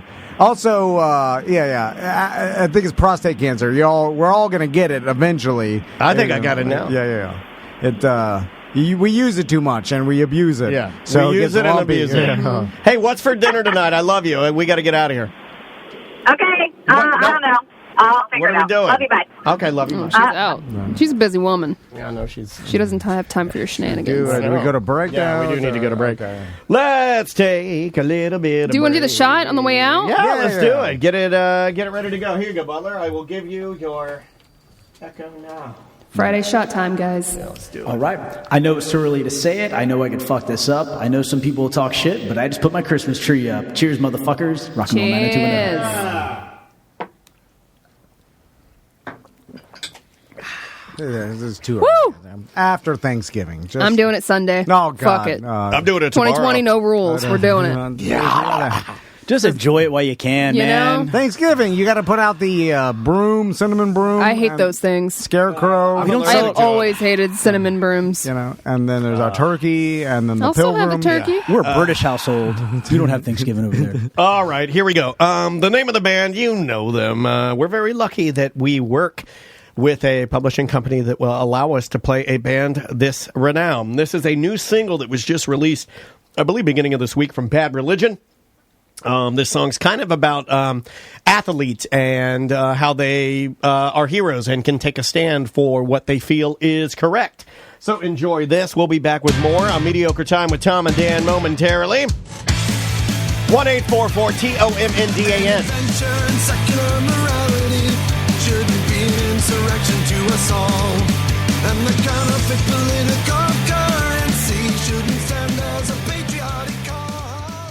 You know the wonderful lady who is a doctor, our Dr. BDM, who works on feet. She was very instrumental in helping me get a couple more years out of my mom's awesome life, right? Yeah. She was in the market for a Subaru, asked who our contact was, and it was my great pleasure to jump on the BDM page and say, Mike Stacks. Get a hold of him. And I want to know what she's getting. I don't know what kind of car she's getting. But Subaru brand is great. I drove they're around. adventure vehicles, man. Yeah, the Forester. Then I had that WRX. It was super fun to drive. They got the Ascent. They're bigger. Okay, like, I can be honest crossover. with you. You're done with Outback. You're done with your Subaru. You got rid of the WRX. The WRX. It's gone, right? Uh-huh. When I drove it back from the stadium, that one time you forgot your pass to go on the field for Orlando City, I dumped the clutch a million times. And I may have been the reason that the clutch went back. Clutch. Yeah, okay. That has been eating me alive for years. It could be, that one or two times, or the 8,000 times that I did it daily. Anyway, I was just dumping it just to go fast because that was a good car. Yeah, it was fun to drive. So fun. And then Crystal just bought a brand new Traverse. She went to the Chevy side. Yeah, DM Chevy over in Claremont. Talked to JC Harrelson, and I got my Silverado there, and she got a brand new Traverse there with the captain's chairs and all the toys for the kiddos. Dude, they got like ridiculous deals and all the incentives because they want you to buy cars. They're it's almost like there's a pandemic or something going on, and they want to sell these cars like really quickly. So if you're looking for anything Chevy, go talk to dmchevy.com over there in Claremont. JC Harrelson, and then Mike Stacks in the Sport Subaru, Sport Mitsubishi side, right there in front of the fairgrounds on West Colonial Drive.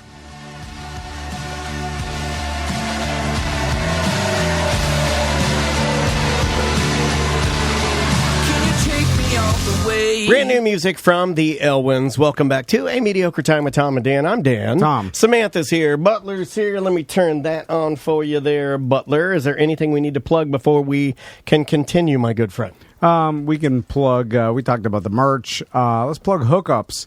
If you go on Tom and Dan Hookups, it's right there on tomanddan.com under the hookup section. We've got dozens of different businesses, Her Majesty Services, that we both use. Oh, I love them. And there are a ton of different hookups on Tom and Dan Hookups, and they basically offer a discount to any Tom and Dan listener, and it says it right there. And I'm glad you mentioned Her Majesty Services, just real quick, to give them a huge shout out. They come in and they clean our studio top to bottom every single week. And they do both our houses They do both our houses, but the lady that does the studio, this is a hard place to clean because of all the equipment. And she does such an awesome job, and they are so good at what they do, and I just feel like they've done so much for us, and I don't give them enough love. So if you are in the need of having any commercial cleaning as well, like if you have a new property you're selling, and you need it to be like Bart Merrick style clean before you sell it, call Her Majesty Services. All right, let's do the thing with the thing, buddy. Let's see if I can do it. Ross's Piece of Shit News. Ross's News today brought to you by Tots with Ross, the Orlando talk show with Ross McCoy. You can get that at any place that you could find podcasts. Where do you get your podcast, Tom? I usually go through Apple Podcasts. Just through my phone. It's the easiest way up. Why don't you shut the fuck up? Speaking of tots, we had some delicious tots today. We did. We had some good tots today, Ross. Oh, yeah? What'd you guys do? We went to Badass Sandwiches, so shout out to the Badass Sandwiches gang, and we got so good. Not only are their potato chips good, not only are their sweet potato tots good, but their regular standard, I think it's a Parmesan garlic tot. There definitely tasted like some garlic in It there. was good, though. It's a solid. Good. It's a solid tot. I would toss it. If the tots aren't good, I'm not even going to say it to Ross because he's way above that. But these are solid tots. Let's make it a tradition. We get like a treat Friday where we go and get some food every Friday. And, not too much. No, just a little. Today we got the Gobble Gobble, which is their Thanksgiving sandwich, and their Fresh Prince, which is their cheesesteak. Yeah, the cheesesteak was just all of it, my God. But anyway, good to see you, Ross. How you been, man? We do Sub Sandwich Friday over here too, and it's more of a break from Daddy than anything. It's like Daddy doesn't have to cook on Friday. Yeah. Oh, that's right. Yeah. Oh, and shout out to your casserole again for it's making the rounds. Boy, sweeping the internet. And I'm just like, for the non-believers, I'm just going to throw it out there. Everybody in my family voted yes on that casserole. It's fucking great. And that is a longtime BDM Simone came to us with that recipe, so shout out to her, too. Dig it. Yeah, it's really good. So let's do some news, man. What you got? All right. Yeah, I mean, one story's been dominating the cycle, and we're definitely not going to touch on whether or not Tom brushes his tongue. That's off limits today. We're not even going to get into it. You guys, I did back kind of into the way back and got some old stuff for you guys. Let me know if any of this has come up before, but a thing we always did every year. It's a couple months old at this point, but you might remember the Ig Nobel prizes. Yes. They do the Nobel Prize. They find this group called the Ig Nobel Prizes find the weirdest shit, and they give them awards. Yep. Yeah. Okay. And there's a bunch of them. If you guys want to dwell on one, let me know. And I'm saving the best one for the last. So if you just get tired of these, just let me know. Skip to the last one. All right. The Psychology Prize. This couple of scientists devised a method to identify narcissists by their eyebrows. Really? Whoa. Is it accurate? You have eyebrows like your grandpa. Yeah. I got racist. pop-ups. And Big racist well, no, brows. no. The one on your right is smooth. The one on your left has a bush exploding out of it. Yeah. It's Like, how are mine? I've never looked at mine. Yeah, they're manicured. They're good. But I just think it's they're a little more blonde, maybe. Yeah. That's why. Yeah, they're a little lighter. Yeah, I don't think I have good eyebrows. You have good eyebrows. Let me see your... you got racist eyebrows. Yeah, look at Butler's... Butler, do you tweeze your eyebrows? I do. Oh, hold on. There you go, Butler. No, I do. Wait, what's wrong with your microphone? Oh, he broke it. There, now try. No, I do not. You look it's pretty good for not manicuring them. Let me see your eyebrows, Ross. You look like a French villain that draws. Ross he does have French eyebrows. Yeah, Ross has great eyebrows. They're very light. Now, I do have this one fucked up spot from where my eyebrow ring got torn out in the late 90s. Oh my God, Ross. You had an eyebrow ring? What? How'd it get torn out? Do you want a short answer or the long answer? Well, I actually want the long answer. Yeah, I want the long answer, too. Now we're intrigued. I love a good Ross story. Let's do it. Fucking. Yeah! Are you serious? Yeah! You fucked your eyebrow ring. Hardcore fucking. Even Ross fucks better than you do. Fuck you, Tom. Hold on. How can you say better? It's weirder if you lose your eyebrow ring. No, that means you're doing some good fucking. No, well... That means the Grateful Dead banner fell on your face and the curtains ripped it out as you were dancing around the room. Hold on, yeah. How does the eyebrow ring get ripped out? I also was a real post-punk asshole, so I would rock a safety pin a lot of the times. Right. Yeah. And not even infrequently, I had this giant safety pin that came with a badge holder for a hunting permit. This giant fucking black safety pin. I would wear that through it every once in a while, too. So it was already stretched kind of thin for a fucking Georgia tattoo shop eyebrow piercing. Just a little maybe caress at the wrong time during some love making. And, man, I need to see a picture of Ross with a safety pin through his eyebrow. Yeah, when did you get rid of it, Ross? Because I remember that I met you really, really early on in just my broadcasting career. Did you have it at all then, or was that way in the past? No, it was gone way before that. Okay. Let's talk about facial piercings that adults still have. Sam's the only one on the show. I know. My daughter. I took out a lot of my piercings. Now, my daughter got her ears pierced at a piercing studio here in town called Drift. They're great. And if you're looking to get your ears done, it's the best place you could ever go. No tears, absolutely the best bedside manner you could have. But my daughter wants me to go back. She started on her sleeve yet, Dan? Almost. Hey, Ross, she wants me to go back this weekend, no lie, and get my ears pierced again. Oh, no. Oh, okay. And I'm thinking about doing it. Come on. What, big diamonds? Yeah. Yes. I'm going to do it. Bling, 2002 again. I'm going to put big George Michael hoops. Yes. Also, why'd you get your daughter's ears pierced so young? What are you, a Cuban man? She wanted them done. Why not? She wanted them done. Down in Miami, it was like your newborn Cuban baby ears pierced. Oh, yeah. Your piercing still got blood on it. People do that. Yeah. It's still got that black stuff that falls out of the baby's butt. Did she freak out? Cry? No, not at all. Really? No. Because she went with a professional. God. Yeah, but it still hurts a little bit, right? She said it didn't hurt. It's such a millisecond of a pinch. Dude, it's like butter. Like with real sterilized steel. The gun, it's so fast. Well, no, they didn't do the gun. The gun is what hurts. If you have an actual piercer that knows their way around their instruments, they will literally. It's like a scalpel. It's like Can't even feel it. The gun is just the pinching that. I've done that. They used to sell the little guns at Claire's. I pierced a girl's ears when I was in middle school, and I was definitely should have not have done that. I did mine with a paper clip and a piece of ice. Yeah. I pierced a girl's ears in middle school. The Sam story. Look, didn't get infected. It's fine. All right. Were we talking about a story? I can't remember. Yeah, well, no, I don't. All right, the next We one, started talking the about Ig eyebrows, and then... Yeah, sorry. The Ig Nobel Peace Prize went to the governments of India and Pakistan. They each had their diplomats ring each other's doorbells in the middle of the night and then run away. That is I like how they're playing little playful games. Meanwhile, they're like, don't nuke each other because that's what, the whole world's scared that you're going to do that. Just be cool. Keep doing the ding-dong ditch or whatever the baby games is fine. Just don't set off the atomic weapons. Well, in India, it's a ding-dong poo-poo dish. It's a different... I only know that from the movie, what was it? Slumdog the Bounty Hunter. There's a lot of poo-poo dishes. The management prize went to 5 different Chinese hitmen who each successively hired each other for a little less money to carry out the same contract. All right. I do like it that other countries still hold on to like the old school. If you say something bad about us, we'll kill you with some uranium BB or crazy assassination still goes on.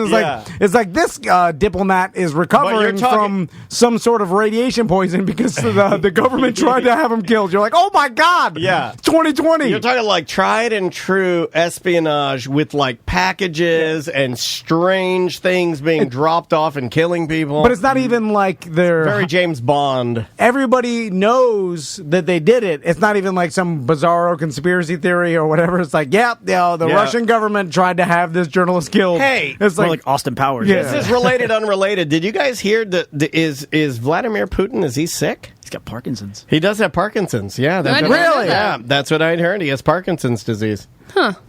Gorky Parkinson's disease. Thought of that. You could live for a while with Parkinson's, especially with unlimited money. Does Michael J. Fox have Parkinson's? Yeah. They still got it. Same as... advanced. He's exactly the same as Vladimir Putin. I'm sure it's an advanced, Michael J. Fox. I think he recently had a bad episode of something. Vladimir, we're going back! Although would be good on Family Ties. For Putin, that's got to be... Where we're going, we won't need Pussy Riot. How did they find out? Because for Putin, you would think that's the type of guy that wouldn't let that information be known. Right, because shook himself off his horse. Shaking when he wrestled a bear. It's like when the guy from 300 got cut with a spear. And it was a big deal because then everybody knew it wasn't a god because he can now bleed, and they blasted his lip rings off. It's like Putin doesn't want people to know he's weak at all or susceptible to a disease like Parkinson's, right? Like whoever leaked that out, they be killed. People leaked out information, and his. I mean, they're getting 5 BBs for that one. 5? They're never going to survive. That's a Ramsey Bolton feed them to the dogs. Putin's press secretary is still saying that the president has excellent health and is not going to resign. So they're still saying he's perfectly fine, but other couldn't sources happen are at a better time, and we're not going to. We're not talking about it, but like there's a lot of things to be talked about right now. So probably gonna fade away. Also, seems like Parkinson's a hard thing to hide because even like when Michael J. Fox had like even years ago when he you could tell even in interviews when his medication was working. There's something. You know what I'm saying? Like he does a good job. You want to know something sad? There's something happened. I remember watching Spin City when they brought him back, and I remember watching and thinking, something's wrong. And I remember watching it and thinking there's something physically wrong with him. Yeah, he's got Parkinson's. But I didn't know at the time. I'm just like, something's up. Yeah, so there's no way Putin, I mean, maybe at first, but down the line, he's not going to be able to hide it. He'll go full-on recluse, right? If it starts getting real bad.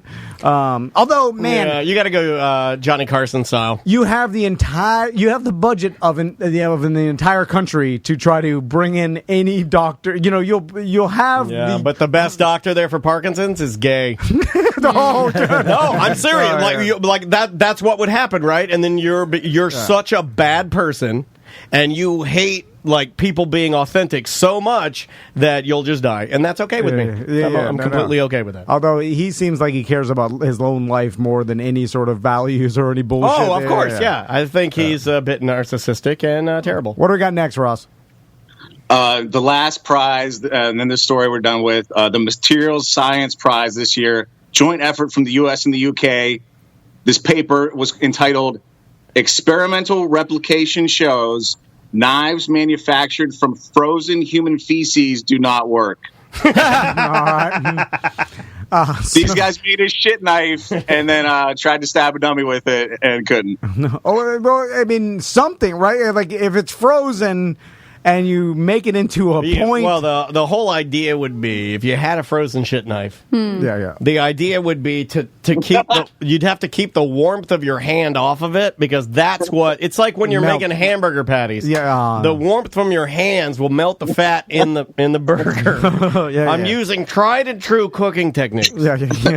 So you're gonna need a glove. Okay.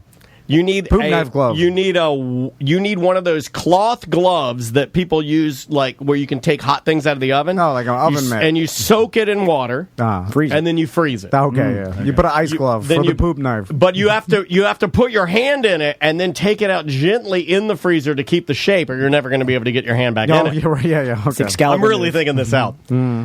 Pull it out, put your hand in it, grab the shit knife. You have a 25-second window for stabbing.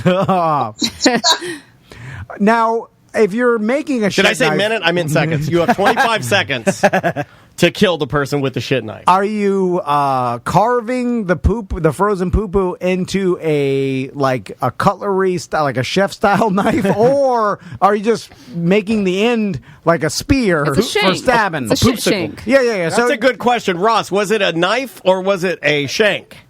I don't have that information, but if it's me, I'm going to make a nice mold of a broadsword and then, eat a shitload of sauerkraut and give myself diarrhea. Just fill that thing up. Oh, yeah, like a mold. All right, I'm with Ross. Like your Mythbusters.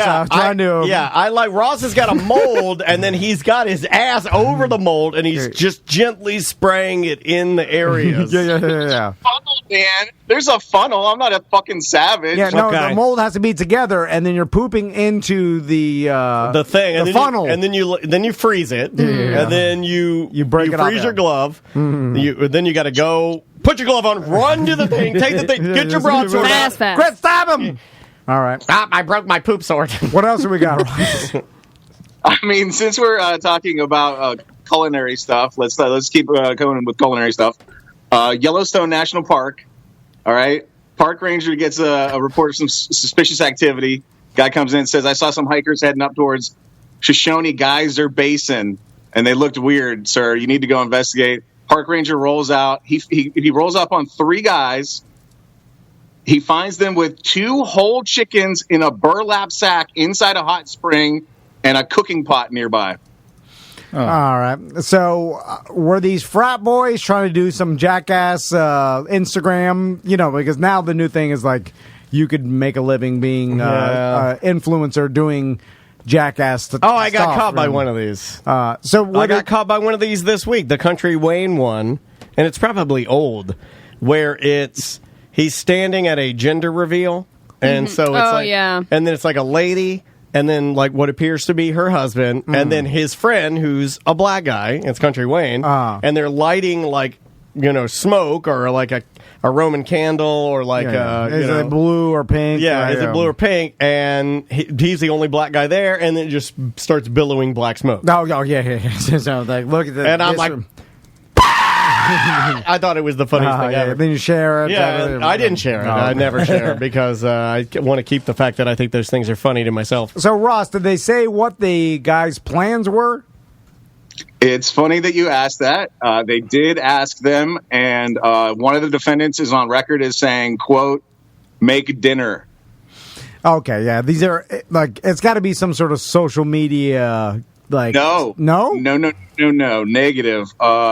2 guys, Eric Roberts and Dallas Roberts from West Valley City, Utah. And Eric Romreel from Idaho Falls. Eric Romreel paid $12.50 in fines and fees, and he's serving 2 years unsupervised probation. The other two are serving 2 days jail, and they're paying $540 in fines and fees. You know what that means? They didn't have the other $800, so like they had to do the jail time and said, we got two jobless fucks from Utah who thought they got their hands on some chickens, and were like, you know what? Grab the cooking pot. Let's roll up to the park and cook them in a hot spring. Okay, can you cook a chicken in a hot spring? You're definitely not supposed to, according to this article. Well, I think there's some, because, you know, people... You probably physically can. Yeah, people... Not legally, probably, people but... fall into hot springs burn alive. and then die, so I imagine if it's hot enough to die... I think I'd like to witness that. Yeah. But although it has to... Okay, chicken and the sous vide... How long does it take? It's got to get up to 100 and... What is it? What do you cook chicken at? 152 or something like that in sous vide? Yes. If you got a sous vide that works with a burlap sack, let me know about it. Well, I'm saying the theory how could long be... does it take you to burn alive in a hot spring? Depends how hot it is. Yeah. No, I understand that, but I mean, like, is it... Like, are you, like, I mean... Some of them, it is, your skin is falling off instantly hot. Man. Like, some of them are death. Boiling. What a bad way to go. Oh, yeah. Although it's probably not, it probably goes fast. Like you burns your nerve endings you're off. boiling it. You probably pass out from the pain or whatever. You have to. So, you guys, I just noticed, this is the AP story I was reading, you guys. Dig their first line to this story. It's beautiful. Cooking chickens in a Yellowstone hot spring landed 3 people in hot water. God damn it.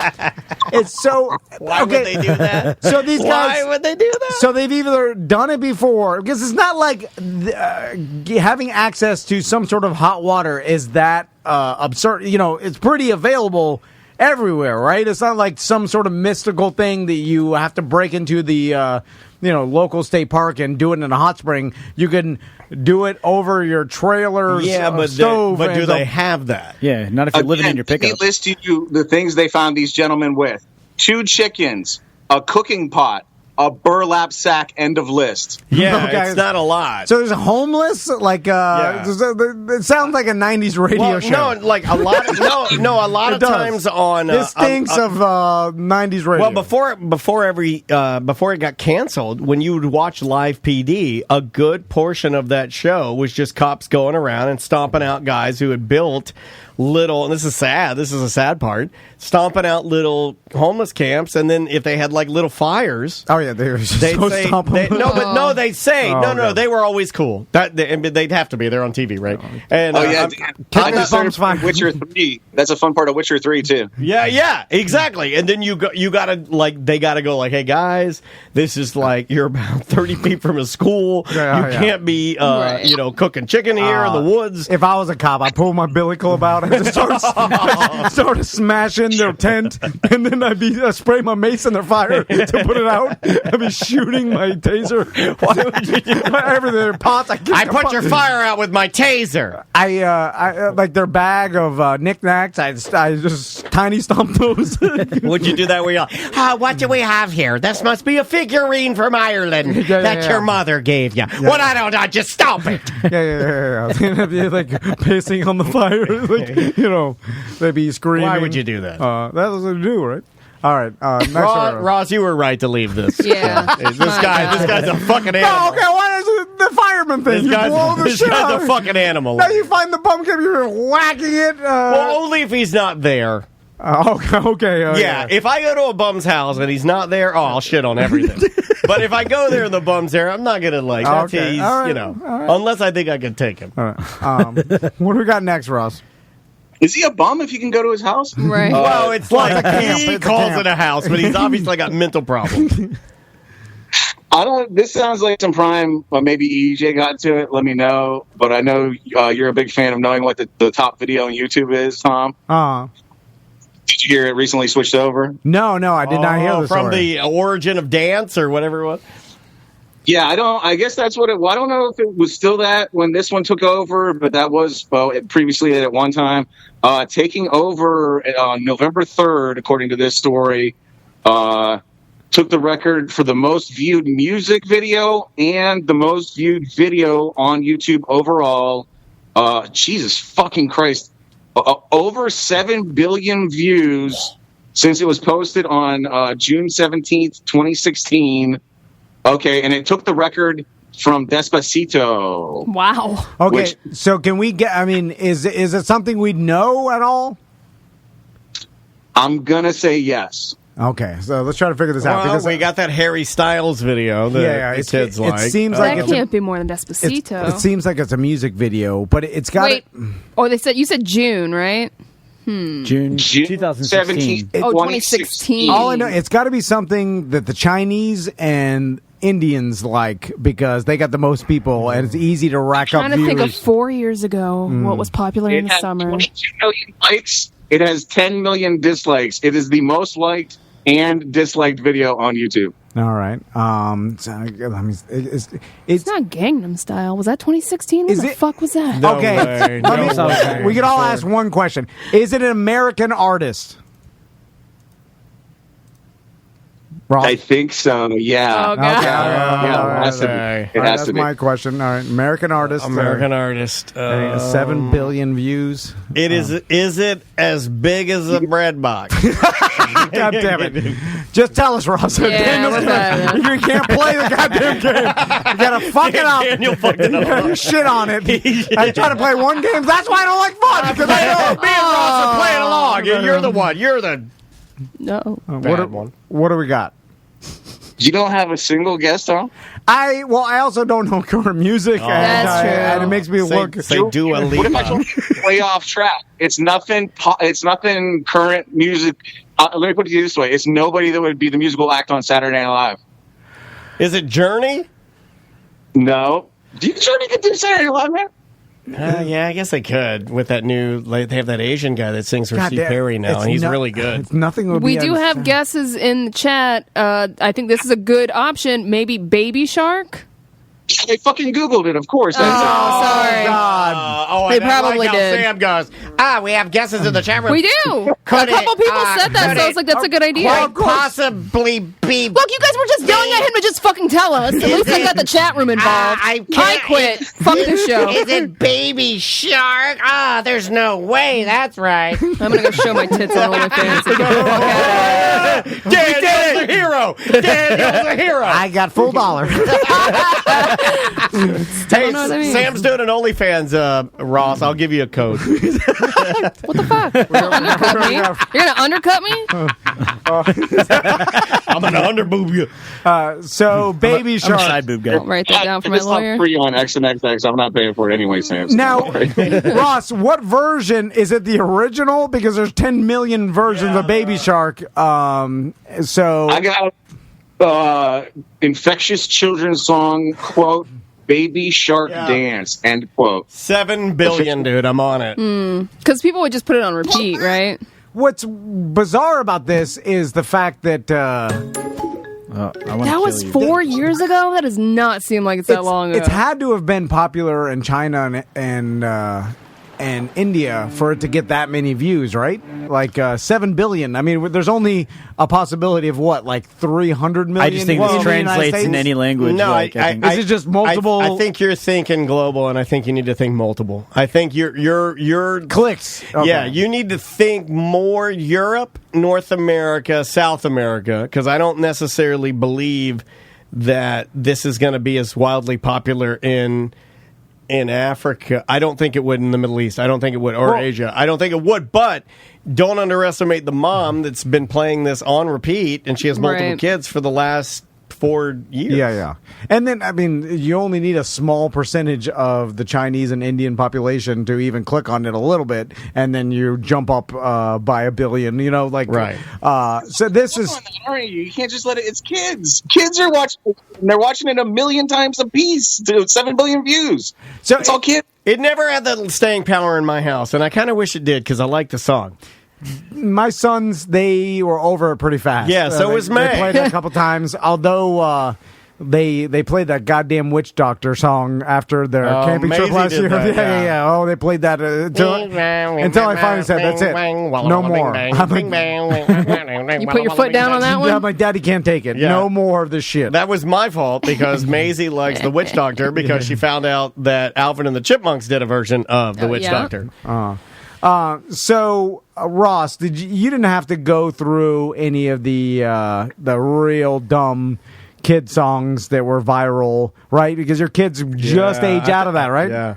Well, it was just different stuff. Like we had some Backyardigans DVDs that had some fucking songs on there. I could probably start singing if you gave me a few bars lead. But even then, because I experienced that with like my brother, like back in the 90s or early 2000s, where you put in the same VHS over and over. But that's at least you got to find the VHS, put it in, hit play, because Barney and all these kids, now they could just scream at Alexa and just ask for it to play and repeat. My daughter's like me, though, because like Andrea is what you're describing, where Dawson's Creek, I can watch every episode every day for the rest of my life. Mm-hmm. I'm not like that. I get bored real easy. You know that. I get bored of characters and bits, and I'm bored of this fucking show. I hate this fucking thing. And Maisie will do the same thing. Like, if we're watching Terribly Odd, which is still her favorite show, if we're watching Tots, shout out to Tots with Ross, the original Tots, but if we're watching any of that, she'll just yell. She'll be like, "Seen it!" No, I gotta I gotta find a new one. She's grumpy like me. I like that. No fun, just straight to business. Yeah, just give me the new stuff. I've already seen this one. Bluey, seen it! You got any more stories, Ross? Oh, yeah. I got your favorite, Tom. We got a mailman that was hoarding mail. All right. Is this a Seinfeld Newman scenario where he didn't want to deliver it? He just stuck it in his apartment? This guy's a real piece of work. He's driving around with the mail in his trunk. Okay, he's got 813 pieces of undelivered mail, including 3 absentee ballots in his trunk. He's driving around, and customs officers found him. I think he tried to go through a border or something. Customs officers found all the mail in his trunk. This guy. I got direct quotes from this guy. Let me just read you for 1 second what this guy says about what happened. Okay, so he claimed he didn't deliver mail to a home because there was an unleashed dog. Quote, "I'm working today, and this lady has her dog on the porch, not chained up, no leash, nothing, just walking back and forth. So I'm walking past her house, and she asked me, 'I have no mail today?' Well, I have a bundle of mail for her in my hand, and I said, 'Nope,' and kept walking." This is a written statement. He then he wrote down a laughing emoji and added, "Listen, I'm not playing with y'all. I will walk smooth past your house with all your mail."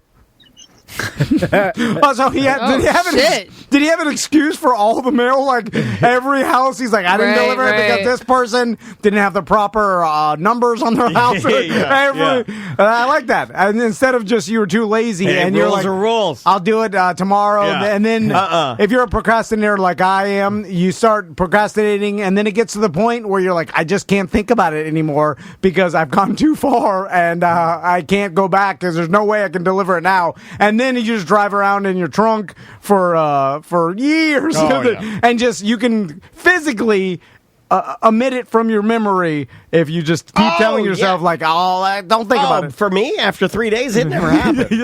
I don't know if you guys are like that, but so it's a federal crime. Oh my God! Yes. Yeah. I mean, we'll see. This guy will have his day. He's got a pretty solid excuse as far as I'm concerned. Yeah, right. The fact that he actually wrote the emoji down in a statement, that's I like that. You're still anti-emoji? Yeah. No, I never use that. Sam? Occasional emoji. But you don't. I don't.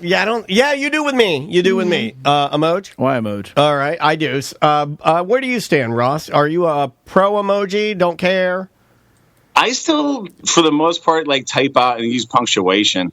Yeah, the emoji thing is new to me too. Like, I'm trying to use it for ease. I don't gravitate to it. I like to use ellipsis a lot. Like, I'm like, also, ellipses. You know what? I use emojis more if they weren't so cartoony. Like, there's something. Say something else. I'm having a business conversation with someone and they give me a. What happened? We lost him. We're losing his signal. I'll put his big The face. aliens got him. Oh, big frog. Oh, he's back. But I don't want to talk business with someone in text, and then the last thing they do is give me a big Bart Simpson hand thumbs up. Oh, no, I don't do the yellow one. I always do the white one. Okay. That's supposed to be me. Yeah. I just make it more realistic. Actual, like... A picture of a hand? Yeah, why don't you take a picture of your own hand? Yeah, but I need small. I can shrink it down. Yeah, scale it down. Yeah, I can totally do that. Yeah, but then when I send it, it'll be a big picture. I want to send it as a text emoji. Yeah, we have to tell them, like, shrink it down. Okay, can you do that? Yeah. No. Tell them. Send the big picture and go like, I'm sending an emoji of my own hand so you know I'm authentic. Please make it small. Yeah. I don't like any of that. Ross. He did that. Mad about it. We just ran into the center of the yard. We got to take a break anyway. So. Okay. I'll just go ahead. That's fine. And if you want to reach out to him, if you don't mind, that we are taking a break because I don't want him to try to call back and not find us. I don't want to be rude. Okay, this is my song of the week because this sounds like it was done off of one Casio computer or keyboard rather. Oh, I know this one. And a small drum machine. And if it sounds like that, that's because it was done on a Casio keyboard and a small drum machine. The name of the song is Call Up the Doctor. The gentleman who's singing it, his name is Mike Chick. He's in a band called Yawn Mower that we played before, and it's really funny. It's a great name for a band. Yawn Mower? Yeah. It's great. This is my pick of the week because it's just dumb and it's fun. This is Call Up the Doctor. We'll be back with more of Mediocre Time with Tom and Dan right after this silly song.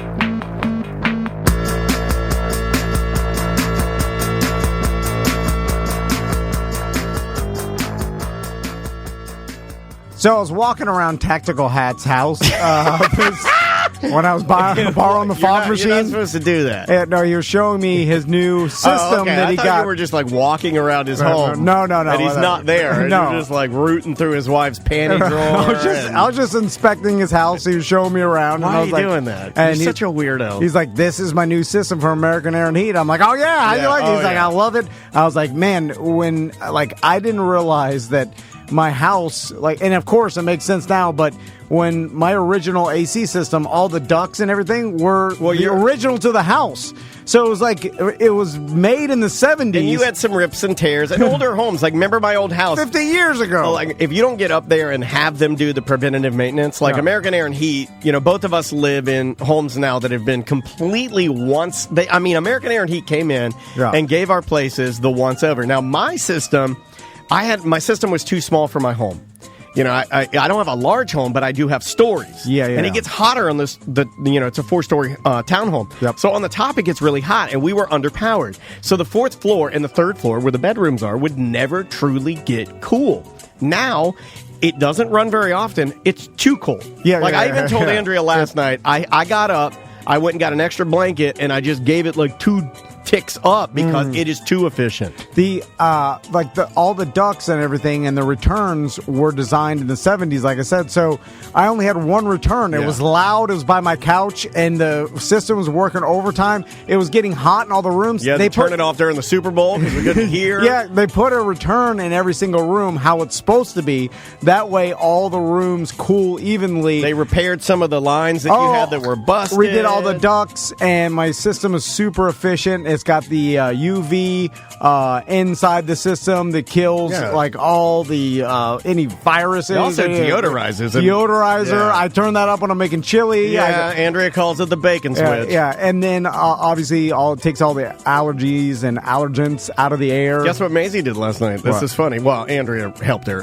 The electrostatic filter that we have. Yeah. She showed her how to do it. May thinks that's like amazing because she's like, what? And I was explaining to her that they use electricity to get those itty bitty particulates that are floating in the air, and that'll just blow a 5-year-old's mind. Yeah. Also blows a 44-year-old weirdo's mind. And also, I said it takes the allergies out of the air. Yeah, that's right. Yeah, you knew what I was saying. Yeah, I know. Anyway, it's AmericanAirandHeat.com.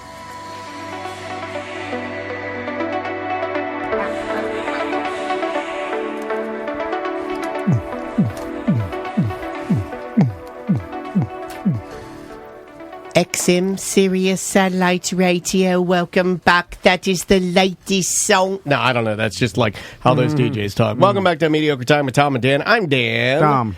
Samantha Butler. Hello. We're all hanging out with you on Hello. a big Friday. What are we supposed to do now? Let's do some dump 'em out. Oh, did I load that one? I think I did.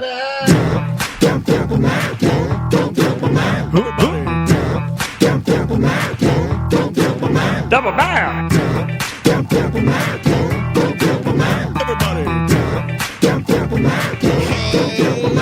We got too many topics on the list today. It's the end of the motherfucking show. So come on, baby, let's dump them out and play. I wanna see your topics. Ooh, I wanna also see your bottomics.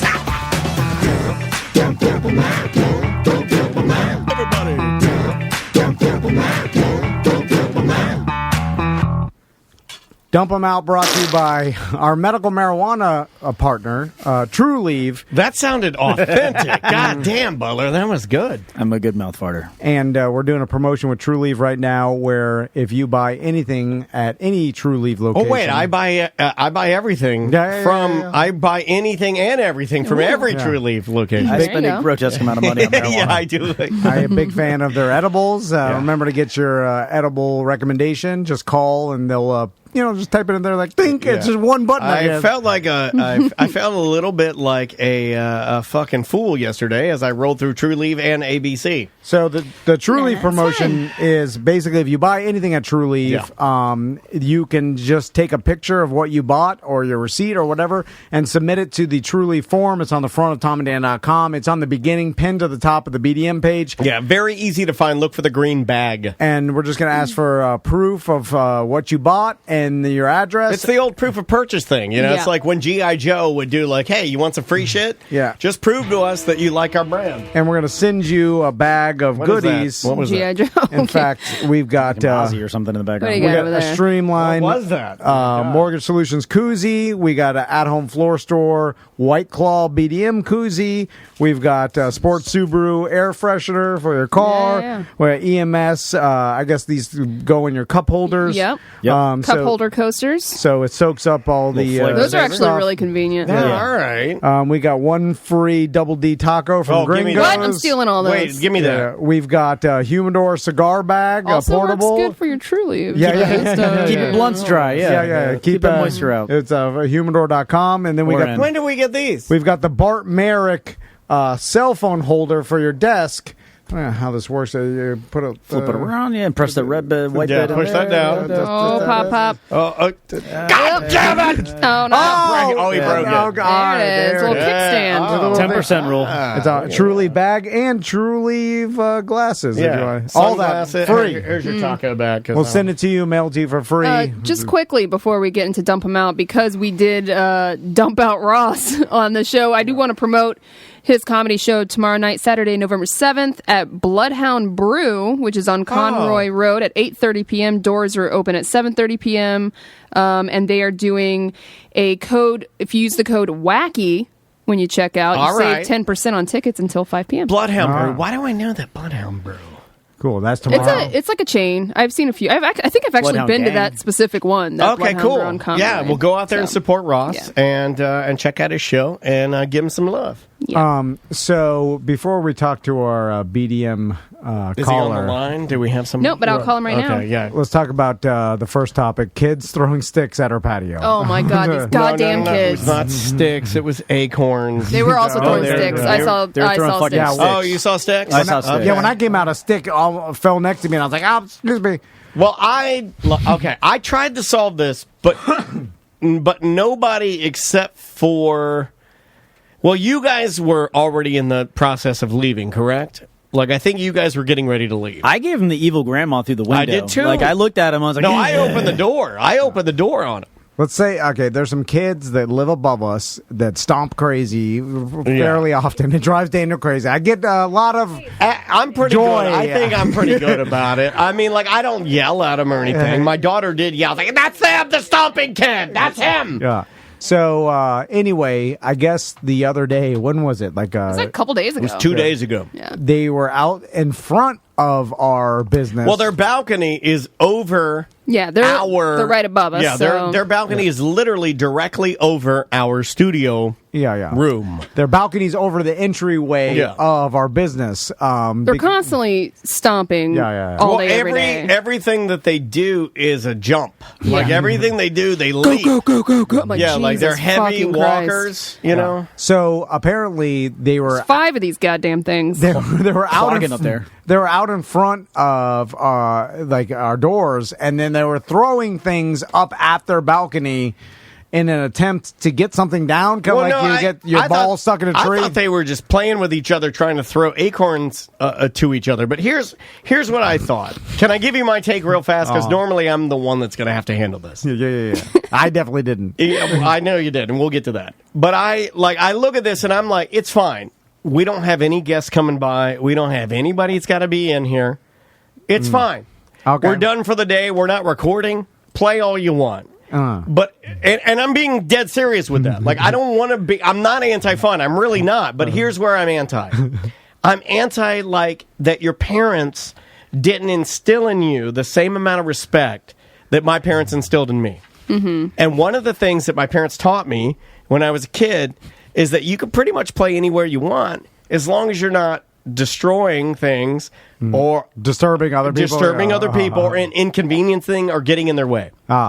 So as soon as the acorn started hitting our windows, I'm like, well, that's distracting to me because I'm in here editing. I got shit to do. Sam's got shit to do. Also, I was honestly worried that they were going to just start throwing heavier things and break a window because they were trying to get one of their paranoia, toys. And I agree with you. To me, it wasn't at all a big deal until they started hitting the windows, which is why you guys kept seeing me open the door and look at them. And then I said, and loudly, and you heard me, I go, wow, that's funny. It's almost as if somebody threw something at our window. I heard it. Did you hear it, Butler? Passive-aggressive is fun. Yeah, I did it in their case, if that had been an adult, then guilty as charged. But as a kid, I felt like, no, not necessarily passive-aggressive as much as I'm going to beat you over the head with just common sense. In fact, that's how you should speak to kids, I think. It's passive-aggressive as to an adult because you're treating them like a kid. He's right. But it did not work because they kept doing it. Well, kids are dumb. You got to be direct with them. Those are dumb kids. They thought you were fucking playing a game at that point. Yeah, Travis and Samantha left, and then... When me and Travis left, we left kind of around the same time, and they got scared, and they, ran away from the doorway. No, I watched them, and then as soon as I got in my truck, they looked at me and turned around and came right back and started throwing shit. Yeah. So I was oblivious to any of it because I didn't see or hear them because I'm oblivious to everything. Deaf and blind, so the only people left in the studio are me and Tom and Eric Merchman. Yeah, because he came by to pick up the True Leaf bags. So Eric Merchman is trying to explain something that I had asked him to kind of research, and he did a fucking phenomenal job of researching this thing that I want to do that would really help people out. It's not going to help our company out, but it's like percentages off, like a code for like BD, like a code thing where no matter what, you have this code that you can go in. You're always getting money off your merch. So he's investigating. Yeah, I think we can do it. And we're going back and forth, but it's very difficult for me to concentrate because I'm hearing these acorns hit the windows. So you're getting ready to leave. Now, did you think I was joking? I didn't know this was happening, so I had no idea. How did you not hear the... Dude, I'm a I know. I just tuned everything out. It's like you saying, how are you afraid of getting on that plane? Yeah. It's irrational. I get it. You're right. Oblivion. Yeah, it's also my 90s grunge band name. So they're playing at Froggers in Castleberry this weekend. So when you said tell those kids to stop throwing the sticks, yes, I did. No, I said, hey, when you're walking out there, just tell them to just be cool. I said, tell them again. I wasn't trying to stop their fun. You could stay out there and have fun, laugh, yell, do whatever you want to do, but just don't throw stuff at our windows. That's all I ask. That's it, really. At first, I thought you were exaggerating, and then second, that was the first time I heard about it. Like so, when I was like, what? And then so I was like, see you later. You couldn't hear me. It was literally like, yeah. I opened the door, and just as they were throwing a stick, and it bounced off the balcony, and then landed like close to me, where I actually ducked out a little bit. I was like, "Oh, sorry, excuse me." And then fucking prisoners in our own studio. My own business. I said sorry. So the whole Excuse time, me. the whole time I've been For telling bothering him, you kids, as throwing he's sticks at leaving, my this business. is my business partner. As he's leaving, I say, "Hey, tell those kids to knock it off out there." He texts me from his car. He said, this is what he said. I almost got hit by a stick. I said, "I'm sorry," and then I said, "What?" And then I got nothing back. That was it. That was the last text I got. I wasn't getting involved. Bad sticks. Too awkward to tell these kids anything. I'm like, what am I? I can't even tell my kids anything. I can't tell some stranger kids. So I was like, oh, Daniel will eventually get so angry he'll red out and then go and yell at them. No, I mean, like I really have gotten better with that. I wanted you to. I deserved it. A little bit better. It was just making me mad because the only reason it makes me mad. Could you imagine the 80s going and throwing sticks at some like diesel mechanics business or whatever the fuck? Like any business of an adult, you're out there I couldn't even imagine being playing around the front of their business because they'd get out and be like, get the fuck out of here. I have told the story about my dad, if I missed the bus, my dad driving me to middle school. And the kids that would, and he had a problem with this. My dad absolutely hated if you were going to cross the street. Like, he thought that young kids my age, when they were crossing the street at a bus stop or whatever, would purposely go slow in attempt to be an asshole. That's true, though. People do that. It is true. And I'll never forget, I'd missed the bus, because my dad had just a different way of handling things. Like that, as soon as Acorns had hit the window, he would have been like, guys, it's a place of business. We're working in here. You guys need to knock it off and get out of here now. And that's a respectful way to do that. Yeah. So I remember I'm in his Nissan Maxima, and it was a prototype Maxima because it had the hologram on the windshield. We've talked about it, and it was fast as fuck. It had a fucking Z engine in it, and he had done some work. I'm sure your dad thought that was magic, the hologram. Oh, he's like, God damn it, look at it. Oh, it's like Jackson, Confederate general, putting it right on my dad. He was like the happiest man alive. The ghost of every good Virginia soldier has put his speedometer on his windshield. So so these kids are walking in front of us. I missed the bus, and my dad's like taking me to school, and I'm sitting in the passenger seat. And as these kids start to slowly saunter out, I know what they're doing. And my dad decides, he's like, "This is it. They've done it enough times. I'm not fucking around anymore." And he just. And he just starts speeding up. And then kids just go, yay! Just like jumping. I've seen those videos. And they're just jumping for the bushes. And he's like, my dad's like, woo! It was. I knocked their goddamn signs out of their hands. Oh, holy shit, I knocked the Tamagotchis out their pockets. He was so fucking happy. Oh, my God. So it was just a different time. You treated kids like kids. You didn't let them run you over. You didn't let them have the upper hand. You didn't let them control the narrative. Oh, they were less than anybody else. Because it was up to you. You're the village. It takes a village, right? It was up to you to help make these kids into respectable human beings. And the parents, God forbid the parent found out that they had to say, "Oh, I'm sorry. Hold on, Mr. Dennis." Oh, now we sound like real old. Mr. Dennis, for they had to come over. You told them? Oh, and then my dad would get more mad at me because another adult had to come and fucking fix me. Yeah. I don't think my sons have ever even thought of telling Crystal, "Don't tell Dad." I'm not afraid of me at all.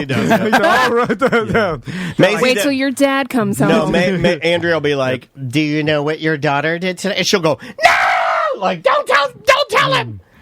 To me, and I'm like, they're not scared at all of me. The big dumb guy that chases us.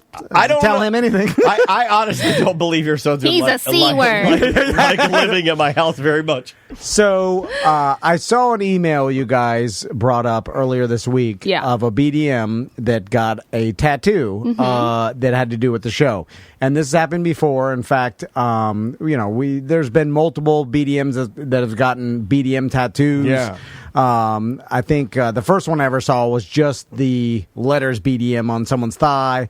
Then, in the same spot that actually this one is.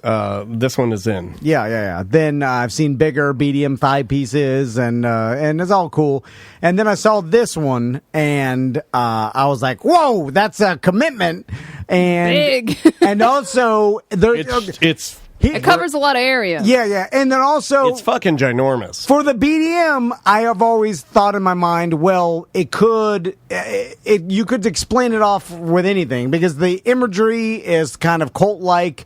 So it's just a cool tattoo. And you could probably make up anything in the future. Sure. If BDM didn't exist anymore, you could say whatever. It's easy, or I think easier to explain off. But this particular gentleman, and we have him on the line. All right, what line? Line 1. Gary. Hey, Gary. Uh-oh. Nope, try now. Hold on. Gary. Yes. How you doing, Gary? Gary.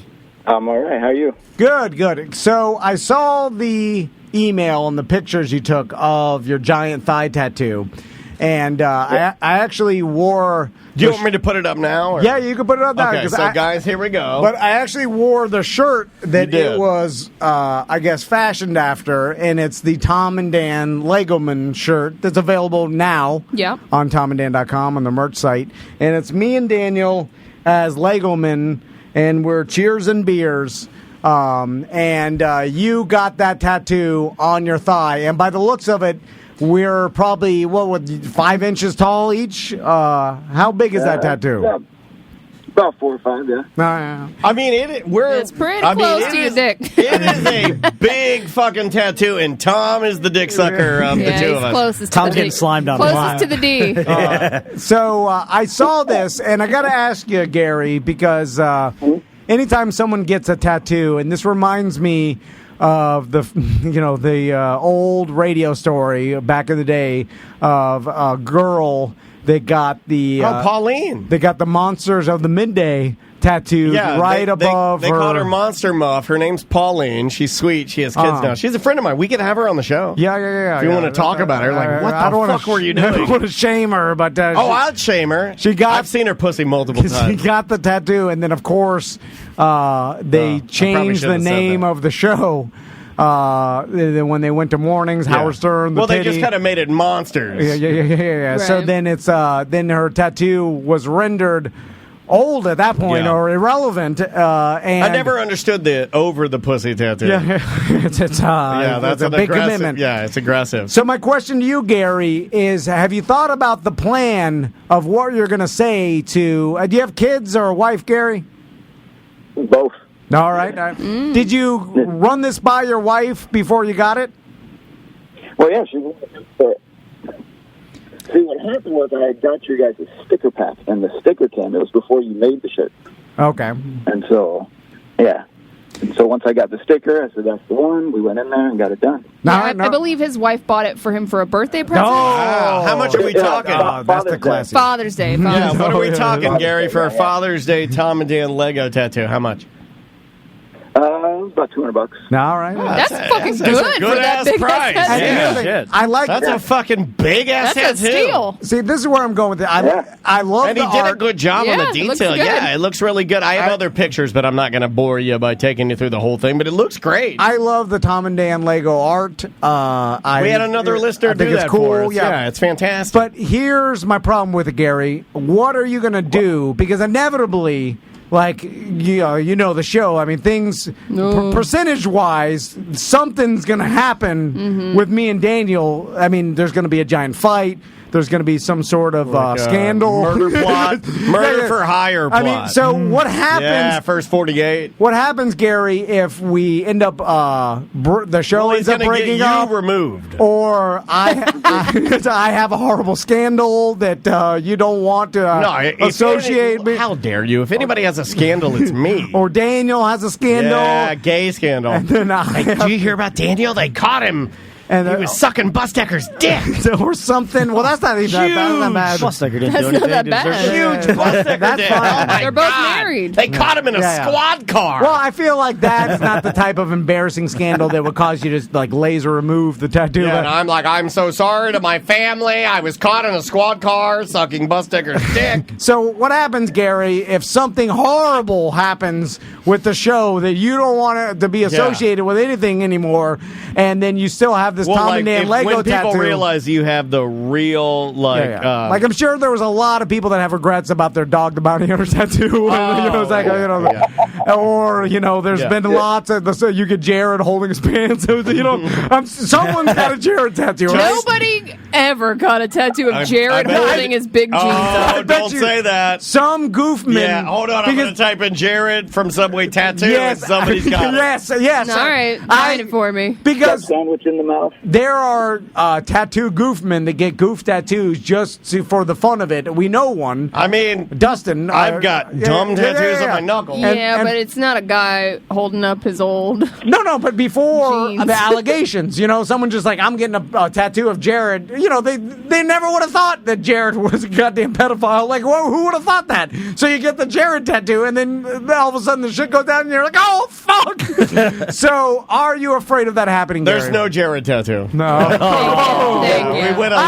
We went a little it's too far. Specific. Pull it back just a nut hair. You gotta pull it back just a I nut hair. still think someone's done it. They just haven't posted it. I'm with Tom. Team Tom. Oh, no, before the allegations, they probably posted it because they thought it was How funny. about a Chris Benoit tattoo? Okay, yeah. That's out there. Or the blade feet guy, the murderer. There's a lot. Yeah, blade murderer. I'm just saying, you get a tattoo for a joke or because you like a particular thing, and then something happens. Yeah, there's a bunch of Cosby tattoos out there. Oh, yeah, Cosby, all the, So, have you thought about what happens if we go full Cosby? Have not, but the good old days kind of thing. No, what happened now? Something about the good old days. I say you can say, remember the good old days when Tom and Dan were, and there you go. Oh, okay. Back when it's they were... hard when you got a full, big old Cosby chest piece. And you're Just remember the good old days. You're at the beach with your family, and everybody's like, oh, my God. Remember the good old days. And you're like, oh, my good old days. And this is good old days, Cosby. Not raping Cosby. Guess what? He was raping back then, too. The good old days were good because he was raping. And I'm pretty sure, Tom's right. I'm pretty sure that if it's up to him, his life started when he started raping. And getting away with it. That was the good old days for him. Yes, exactly. Right. That's what made him what he... Yeah, fuck that guy. So, Gary, I'm just saying that, just be prepared to do a cover-up tattoo. What would you turn it into if you had to cover it up because you're ashamed by something me and Daniel have done, or we broke up and it doesn't mean the same thing, or do you tell people it's Tom and Dan, or do you tell people it's like I noticed, the Mythbusters or something? I noticed in the sticker it has Tom and Dan, but and you admitted that. Yeah. So let's talk about this, Gary. Let's talk about because it could just be two drunk guys. Yeah, how much do you really like the show? That's me and my friend Bill. He loves the Falcons. Yeah. Hold on, do you look like one of us where you could tell people this is the Lego version of me and my friend Bill? How big's your tuna can? Not at all. Okay. Are you a big fat chungus? What are you? Yeah. He's got a skinny leg. Hold on, why didn't you put the Tom and Dan brand on Now it? he's mad. Now Tom's mad. Put the brand. Put the brand. Because lock her up. Because now it's really promoting Legos more than Tom and Dan at this point. Fuck Legos. Yeah. They got enough money. We need big Lego money. We'll brand you. We'll do the whole leg like the Griff truck. You'll regret that, sir. Let me tell you. I feel like you're just doing, you're pivoting the question. You're like, there's a reason why you didn't. He doesn't want two men's name on his leg because then he really looks gay. Oh, that is it. What are you, homophobe?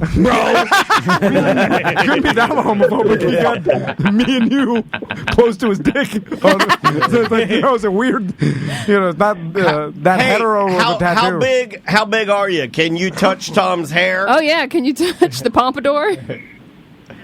No. Yeah, I didn't think you could. I can see by your white leg. Yeah. You were not touching anywhere close to it. Yeah. Although you got a hairy-ass leg. Yeah, what's up with your legs, man? Jesus Christ. What? Gary, I can tell by your phone connection and your choice to get us tattooed on you that you're drinking White Monster right now. Hey! I know you are. I can smell it through the phone. Yeah, I can smell the White Monster. Are the green? No, hold on. Okay. No, that's a Blue Monster. Oh, blue. Blue Monster. I think he's going full fat green and black. Oh, with the twist the OG. With the metal oil can. Never go oil can. Yeah. Oh, my God. You got a full Monster oil can, Gary? Yeah, what are you drinking? No, it's just black coffee. No. All right. Plain. You're an enigma, Gary. I can't figure you out. You got a wife? Yeah, he's got wife a and kids. The wife paid for How many kids? 3. Ooh. Boys or girls? 2 girls, 1 boy. How old? 17, 14, 12. 17. Oh, you poor motherfucker. That goes into why you got the tattoo. Yeah. Bad decision He just making. no, I'm with this guy. You wait till you see the tattoo I get when Maisie's 17. I'm going to get fucking everything on my thigh. All right, Gary. Well, we appreciate you getting that tattoo. It's a cool thing, supporting the show. Although, without the Tom and Dan, it makes me feel like you didn't go full commitment. You pulled out. You're like, it's Lego. It's a thing. So we will pay to get Tom and Dan added to it. Just like the shirt. Yeah, so it's official. Like a big rainbow over the top. Yeah. And then hey, if you'll do it, I'll pay for it. Yeah. A big rainbow. Yeah, Tom and Dan. Then we'll hide a bunch of dicks. We'll hide a bunch of dicks at it, and then I want a tattoo just coming down your leg into your shoes. Would you get the ass octopus that one? Yes, there's two. There's two. Oh, there's two that got it. There's a Russian that copied the original girl. So we'll pay for the ass octopus. I don't want that though because I don't want to be so high. And at one point I look down, I'm like, I'm fucking an octopus. What the fuck? Yeah. It's off-putting. I don't like it either. What's her name? Like Deja or Duja? She's too aggressive. Yeah. It's like, come on. Hey, your wife doesn't have an octopus tattoo, does she? Right? Actually, yeah. Not the same. Not in the same spot, but yeah. All right, Gary's trying to be... Wait, no, he's saying not in the same spot, but yeah. Not an ass octopus, but an octopus. Does she really? Yeah, it goes from, like, the belt line almost to the... So another leg? Belt line to they're the tattoo people. Hold on, what's the chances that we made the ass octopus joke and his wife actually has an octopus tattoo? I don't know. I believe everything, right? I mean, is it really? Is octopus that popular of a tattoo? Yeah, I've seen it quite a bit. Yeah, they're not like barbed wire. I have an octopus on my ankle. All right, Gary, we'll talk to you later. Who's going to get the squid wall on their ass? I vetoed a little bit. My God, sir. It was a little veto. You're inching in a veto. Ask me anything, Sam, and I just like to try to do the reaction. Would you get an octopus tattooed on your ass? Would I get an octopus? It's like I got Vito Parkinson's and my medication's wearing off. And I'm like, quick, get my name is Vito Barkinson. Start to shake. End this interview. Get the needle. All right, what else we got? Let's dump them out. Masked Singer audience? Yeah, okay. Did you guys know? You guys been watching The Masked Singer? No. I don't watch network Horrible TV. show. It's garbage. Your kids, your boys might like it because their characters. It's a family show. But I'm watching The Masked Singer, and Andrea and I were both watching. We just had it on the background, and we noticed that the crowd didn't have masks on, and we're like, "Well, when did they film this?" You know, like because this is a quick turnover show. Oh yeah. You know, this is a turn and burn money making. It's it's a brilliant idea. Yeah, they filmed like a dozen in a row 10 months ago. So we're watching, and I'm like, and they made them, and so we're like, no, this must have been pre-COVID. It had to have been. Yeah. And but then they made a COVID reference. No. Really? Huh. And I'm like, what the fuck is happening? So we like kind of froze, and Andrea and I are like, what is happening right now? And we're watching, and then so the particular character on Masked Singer who was voted off was Bob Saget. So it was really good that I tuned in because I'm a big fan, nice guy. We know him. We've talked to him multiple times. So he was the squiggly monster or something like that, and he did a great job. I thought it was great. And then we're like, well, what is happening? Like, because they are all spaced out 6 feet apart. Like, all the judges, Bob, the people that came on the stage, everybody was, like, spaced out. But when they cut to the crowd, like, everybody's, like, it just looked like normal. And I'm like, what is happening? So we get to the end of the show, and the credits rolled. And Andrea pauses it. And bold as life, right there in the type, it says, the audience for this particular show was simulated, and we took... clips from other shows? Clips from other seasons from the past 2 years and recreated the audience. So they were doing it with no audience, and they just produced it after. Yeah, and make edited the audience into. And the then clips. Andrew was like, "Why did they do that?" And I go, "Well, I would imagine it's easier. Well, they want you to have the experience. Yeah. They don't want people being excited and the cheering, the laughing. But I don't think that's possible anymore because we know where we are. We're smart. Right. You know. Okay, yeah, you're right. It is distracting because you're like, wait a minute, this seems dated. It and did then the you're opposite of what they thought. Yeah, but I will tell you that the workarounds for like live sporting events and like the NFL just pumping like crowd noise in and stuff, like it does. Like, you forget about it. But they made no bones about it. This, I wish that they'd been more upfront. That's my only beef. Or like America's Funniest Home Videos we talked about. Like, they just do the Zoom thing. Like, there's no need for a live audience in that show. Like, just do honestly, and I hate saying this, I'm a fan, but, you know, it's trashy TV. But I think WWE is doing the best. Yeah, but they actually benefit so much from an audience. I know, but I'm just saying. But they do. But like, if other places spend as much time and effort on their audience, it would look better.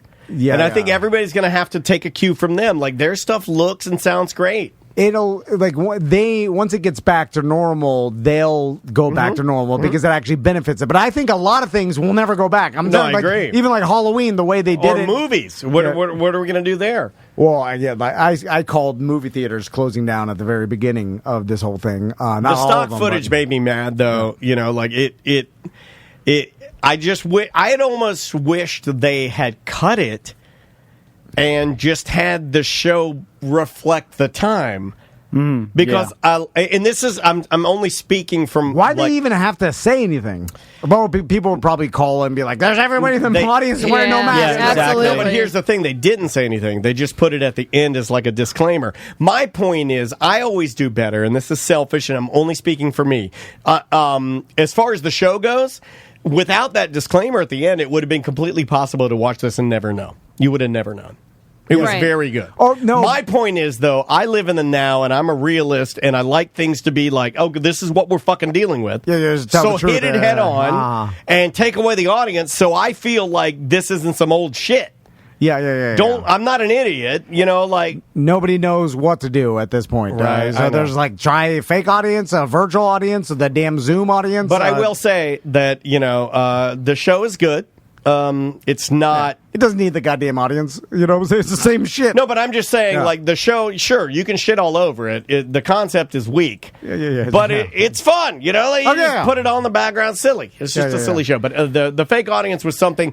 Now, think about this. Andrea goes, do you think you could be an editor? Because I love editing video, and I love editing. I love editing. Yeah. She was like, do you think you could sit there and edit video to make it look real? And I go, that's actually kind of a new job. Like, then we started trying to think of jobs that are being created by COVID will create because the audio engineer that does the NFL games now, like they have to. What a hard job, right? They have all the different crowd sound effects, and they're getting better and better. If you're watching the season, like at first it was like, oh, have you heard the boos yet? They were screwing up. Have you heard the boos? Yeah. The artificial boos when a referee has to say something that they don't want said, and you'll hear them in the stadium hit something that sounds as if the crowd doesn't like it. They're doing in-game, following the pace of the game, quieting the audience down when they normally be quiet if it's a home team on 4th and 1 and things like, you know, they're learning this. Injury. They'll pull everything down and make it sound like the crowd has a hush over it because they're concerned about their favorite player. So it's weird, dude. It is. It's fucking weird. Really, you only get knocked back in reality when they pan out or a punt happens. You're like, oh shit, no one's there. That was all fake. Well, with me, because I'm always constantly slapping myself into reality, I'm always telling myself that. That's the curse. Yeah.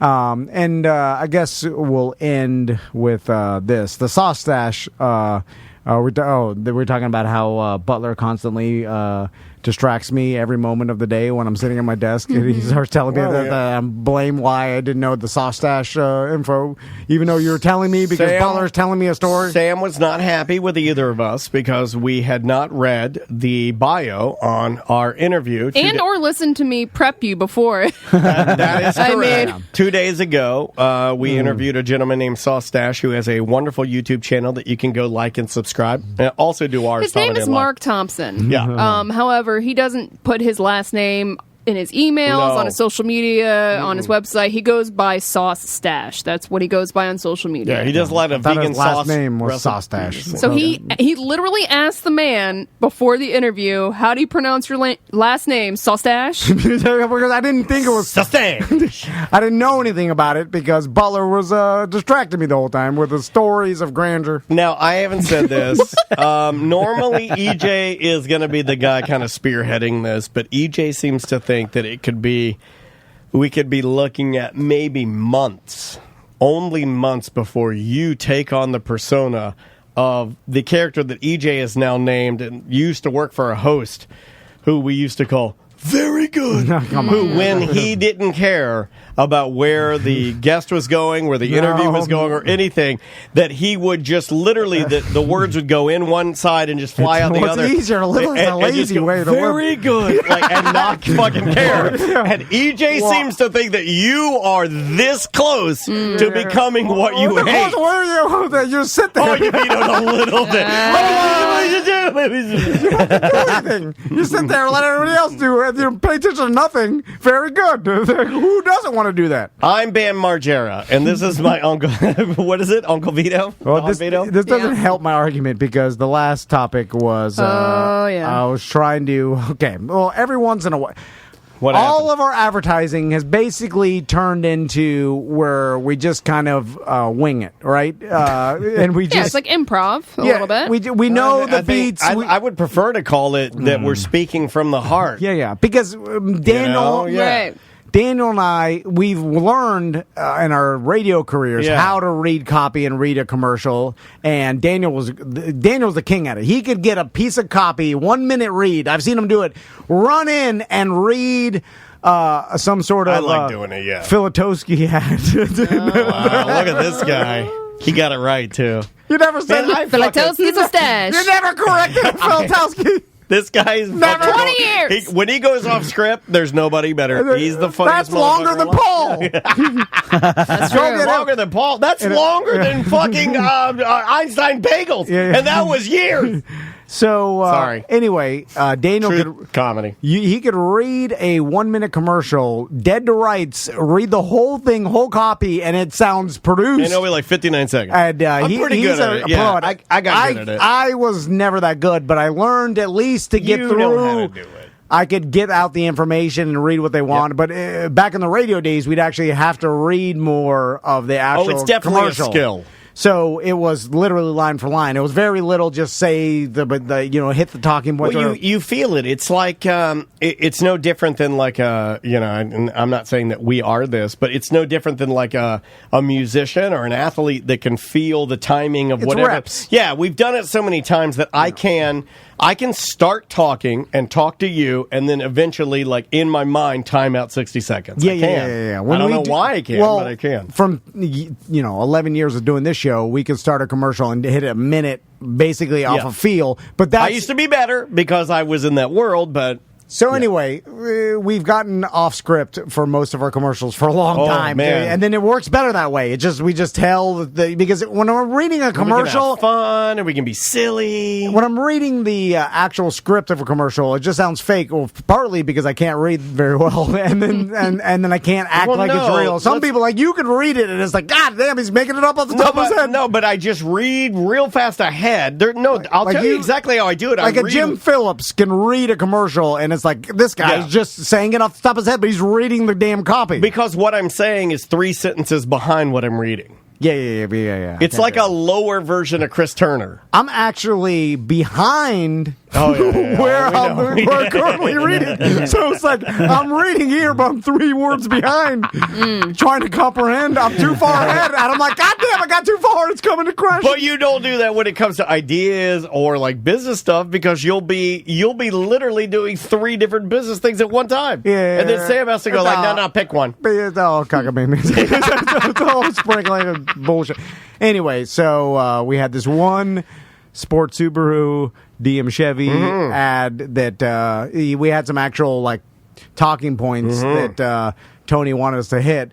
And he was like, all right, here's this for DM Chevy, and then the Sport Super side. This is the Mitsubishi. And that was actually written out, for a corporate time, and which is the radio ads are a little more it's supposed to be short. Professional. 45 seconds. 45 to a minute. And you sent me like a 6 minute. Yeah, 6 minutes. Yeah, did you like that? It's good. Yeah, I kept it too. Yeah. It was like it felt like I was the old man that yelled at his golf buddies, like, I can catch this gator. Watch this. I used to do it back in the my day. beard.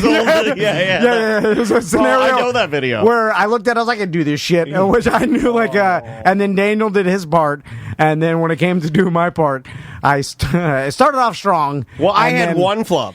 I had one little, and it wasn't a flub. It was just like an awkward pause. And I'm like, Sam, you're gonna have to cut that out. And then we got to you, and you had to do your part. He had a mess up, but then I think he got too far into his head, and he couldn't get out of it for 5 minutes. He couldn't do it. Yeah. It was real bad. So I mean, Sam sent it to me, so I'm gonna put it on the end of the show. Oh God, damn, with your permission, because you don't get enough abuse around here. We're never mean to you, and we never pick on you.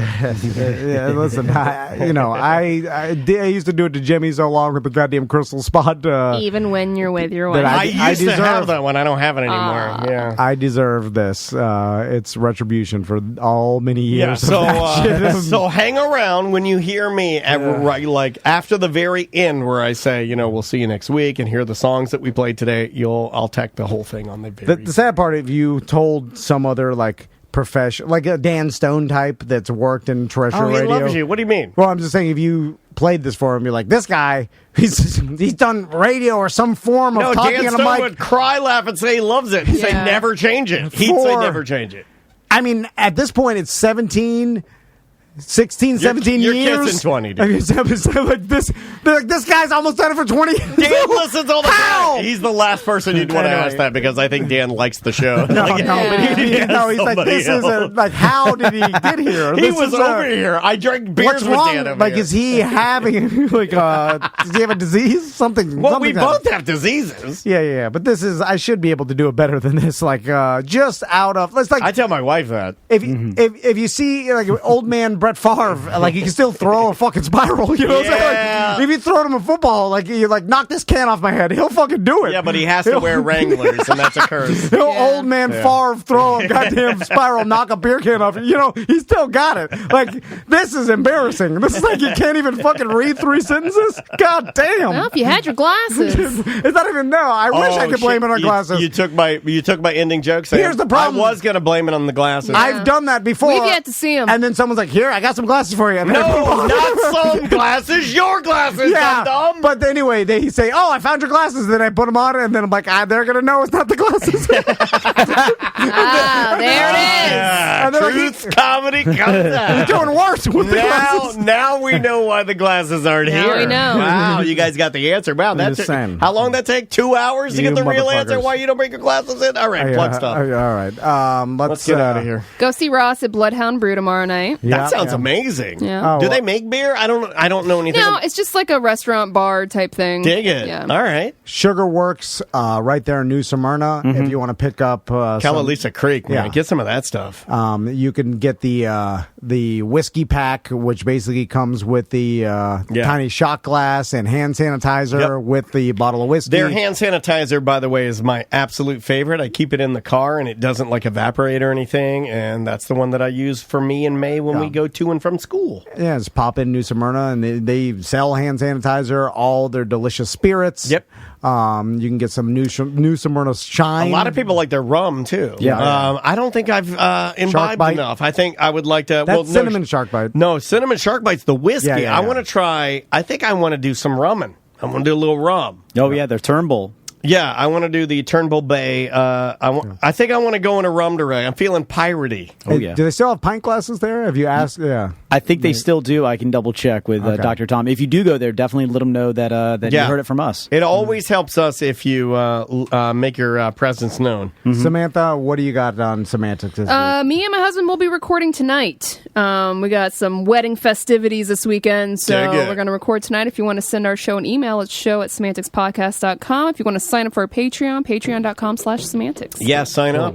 You never know. You're going to want to be on that Patreon because you never know when the OnlyFans will happen. Oh, yeah. That's right. That could technically be on your Patreon, right? Can you? You remember how I started my Patreon? That was the whole joke. Back when you had another British guy that worked here. Did you hear that? That was a natural. Oh yeah. He goes. Oh yeah. Like that was awfully close to a certain character's original. Oh yeah. And then the very first post on my Patreon is a picture of my cleavage. Oh really? What? It happened on this show. Is it still on there? You got to pay for it, but yeah. I'm the only one. Full dollar? I'm a bit. It's a $50 scenario. I'm a Patreon member. The stay on there, or is it like Instagram stories? No, it stays on there. Yeah. Oh, look at old Crystalia over here trying to get rid of it. What happened to him? Is he dead? I think he's hiding. Really? I think he's coming here to do. No, that's Brian Callen. Yeah, TJ Miller and all. They're best buds. We're gonna try to get Brian Callen in here, and I'm gonna be like, what the fuck? What are you doing? Hope someone didn't get your tattoo. No, 100% someone has gotten his tattoo, for sure. Fighter and the Kid, yeah, that got real popular. Yeah, that's a very... That's a bad name to name your buddy. Yeah, it is. Who's fighting who and the kid? Fighting the... All right. So, let's get out of here. Bye-bye. I thought you were going to lead a prayer or something. Let's all hold hands. I never know how to end it. We're out of here. Oh, wait a minute. I can't publish that. It's mediocre. Hey, it's Tom and Dan to talk to you about our good friends at Sport Mitsubishi, Sport Subaru, and Don Mealy Chevrolet. The Veterans Day Don Mealy sale is going on right now with all types of offers on new Traverse Tracks, Equinox, Silverados, and much, much more. And you can still enter the Corvette Dream Car Sweepstakes. Just go to C8CorvetteContest.com to enter, and you could walk away with a 2020 C8 convertible Corvette Z51. Also this month, Don Mealy Sports Subaru in the heart of Orlando is using a portion of its proceeds for this month's sales to purchase... He is a pussy. He can't read. It was going so good. Yeah, it was. Well, I was impressed. Even Sam was impressed, I think. I didn't hear anything from the peanut gallery, so I think Sam was like, he's doing it. It's like when Rudy was carrying the ball across the line. But you know he's going to get tackled. Yeah, he got 2 yards. It started good. All right, dress Beetlejuice up. Bring in the porn stars. He's getting a boner. Oh, you made me cry in my glasses. All right. Okay. This is going to be a long file, Sam. Okay. Also this month, Don Mealy Sports Subaru in the heart of Orlando is using a portion of its proceeds for this month's sales to purchase a blanket for the... Just one blanket. A big ass blanket. Okay, come on. We gotta get this done. Okay. Also this month, Don Mealy Sports Subaru in the heart of Orlando is using a blanket to wrap a homeless man's dog in, and he'll pretend it's Jesus Christ in a living nativity. Also this month, Don Mealy Sports Subaru in the heart of Orlando is using a portion of his proceeds for this month's sales to purchase a blanket. To purchase blankets. You need to change that to blanket, not to purchase a blanket. To purchase blanket. The son of Michael Jackson. They're purchasing Michael Jackson's son blanket. Sales to purchase blankets for the homeless. Yeah, it's blankets. I'll just put... write an S. Okay. Okay. As part of Subaru Loves to Care campaign, because November is National Youth Homeless Awareness Month. That's hard. Sports Subaru. Okay. Also this month, Don Mealy Sports Subaru in the heart of Orlando is using a portion of his proceeds. Using a portion of his bird seed. It's a bad one. You haven't had one of these in a while. God damn it. Get your giggles out, Joe Biden. Sleepy Tom. Fuck. Come on. Fucking grown man, just read the shit. Also this month, Don Mealy Sports Subaru in the heart of Orlando is using a portion of the proceeds for this month's sales to purchase... To purchase? You always go... I'm going to do my impression of it. Also this month, Don Mealy Sports Subaru... Oh, God. Also this month, Don Mealy Sports Subaru in the heart of Orlando is using a portion of the proceeds from this month's sales to purchase blanket. Okay. You want me to rip through it? No, God damn it. You can't read my... We're going to play this for the listeners? Okay, he's taking his jacket off. Now he's getting serious. It's going to be the longest commercial ever. Yeah. I will leave it in. I'll fucking let it roll. Come on. Also this month, Don... Also this month, motherfuckers. I like how you're Hogan in it. You're putting a Hogan in it. Also this month, brother, Don Mealy Sports Subaru in the heart of Orlando is using a portion of proceeds from this month's sales to purchase blankets for the homeless as part of the Subaru Loves to Care campaign, because November is National Youth Homeless Awareness Month, brother. So if you've been looking to buy a new Subaru this month, purchase it and fucking rip the knob off. All right. That's it. That's it? Hold on. Okay. We got to really do it. Sam's going to cut all this out. I'll put it on the end of the show. Okay. Also this month, Don Mealy Sports Subaru in the heart of Orlando is using a portion of the proceeds for this month's sales to purchase blankets for the homeless as part of Subaru Loves to Care campaign, because November is National Youth Homeless Awareness Month.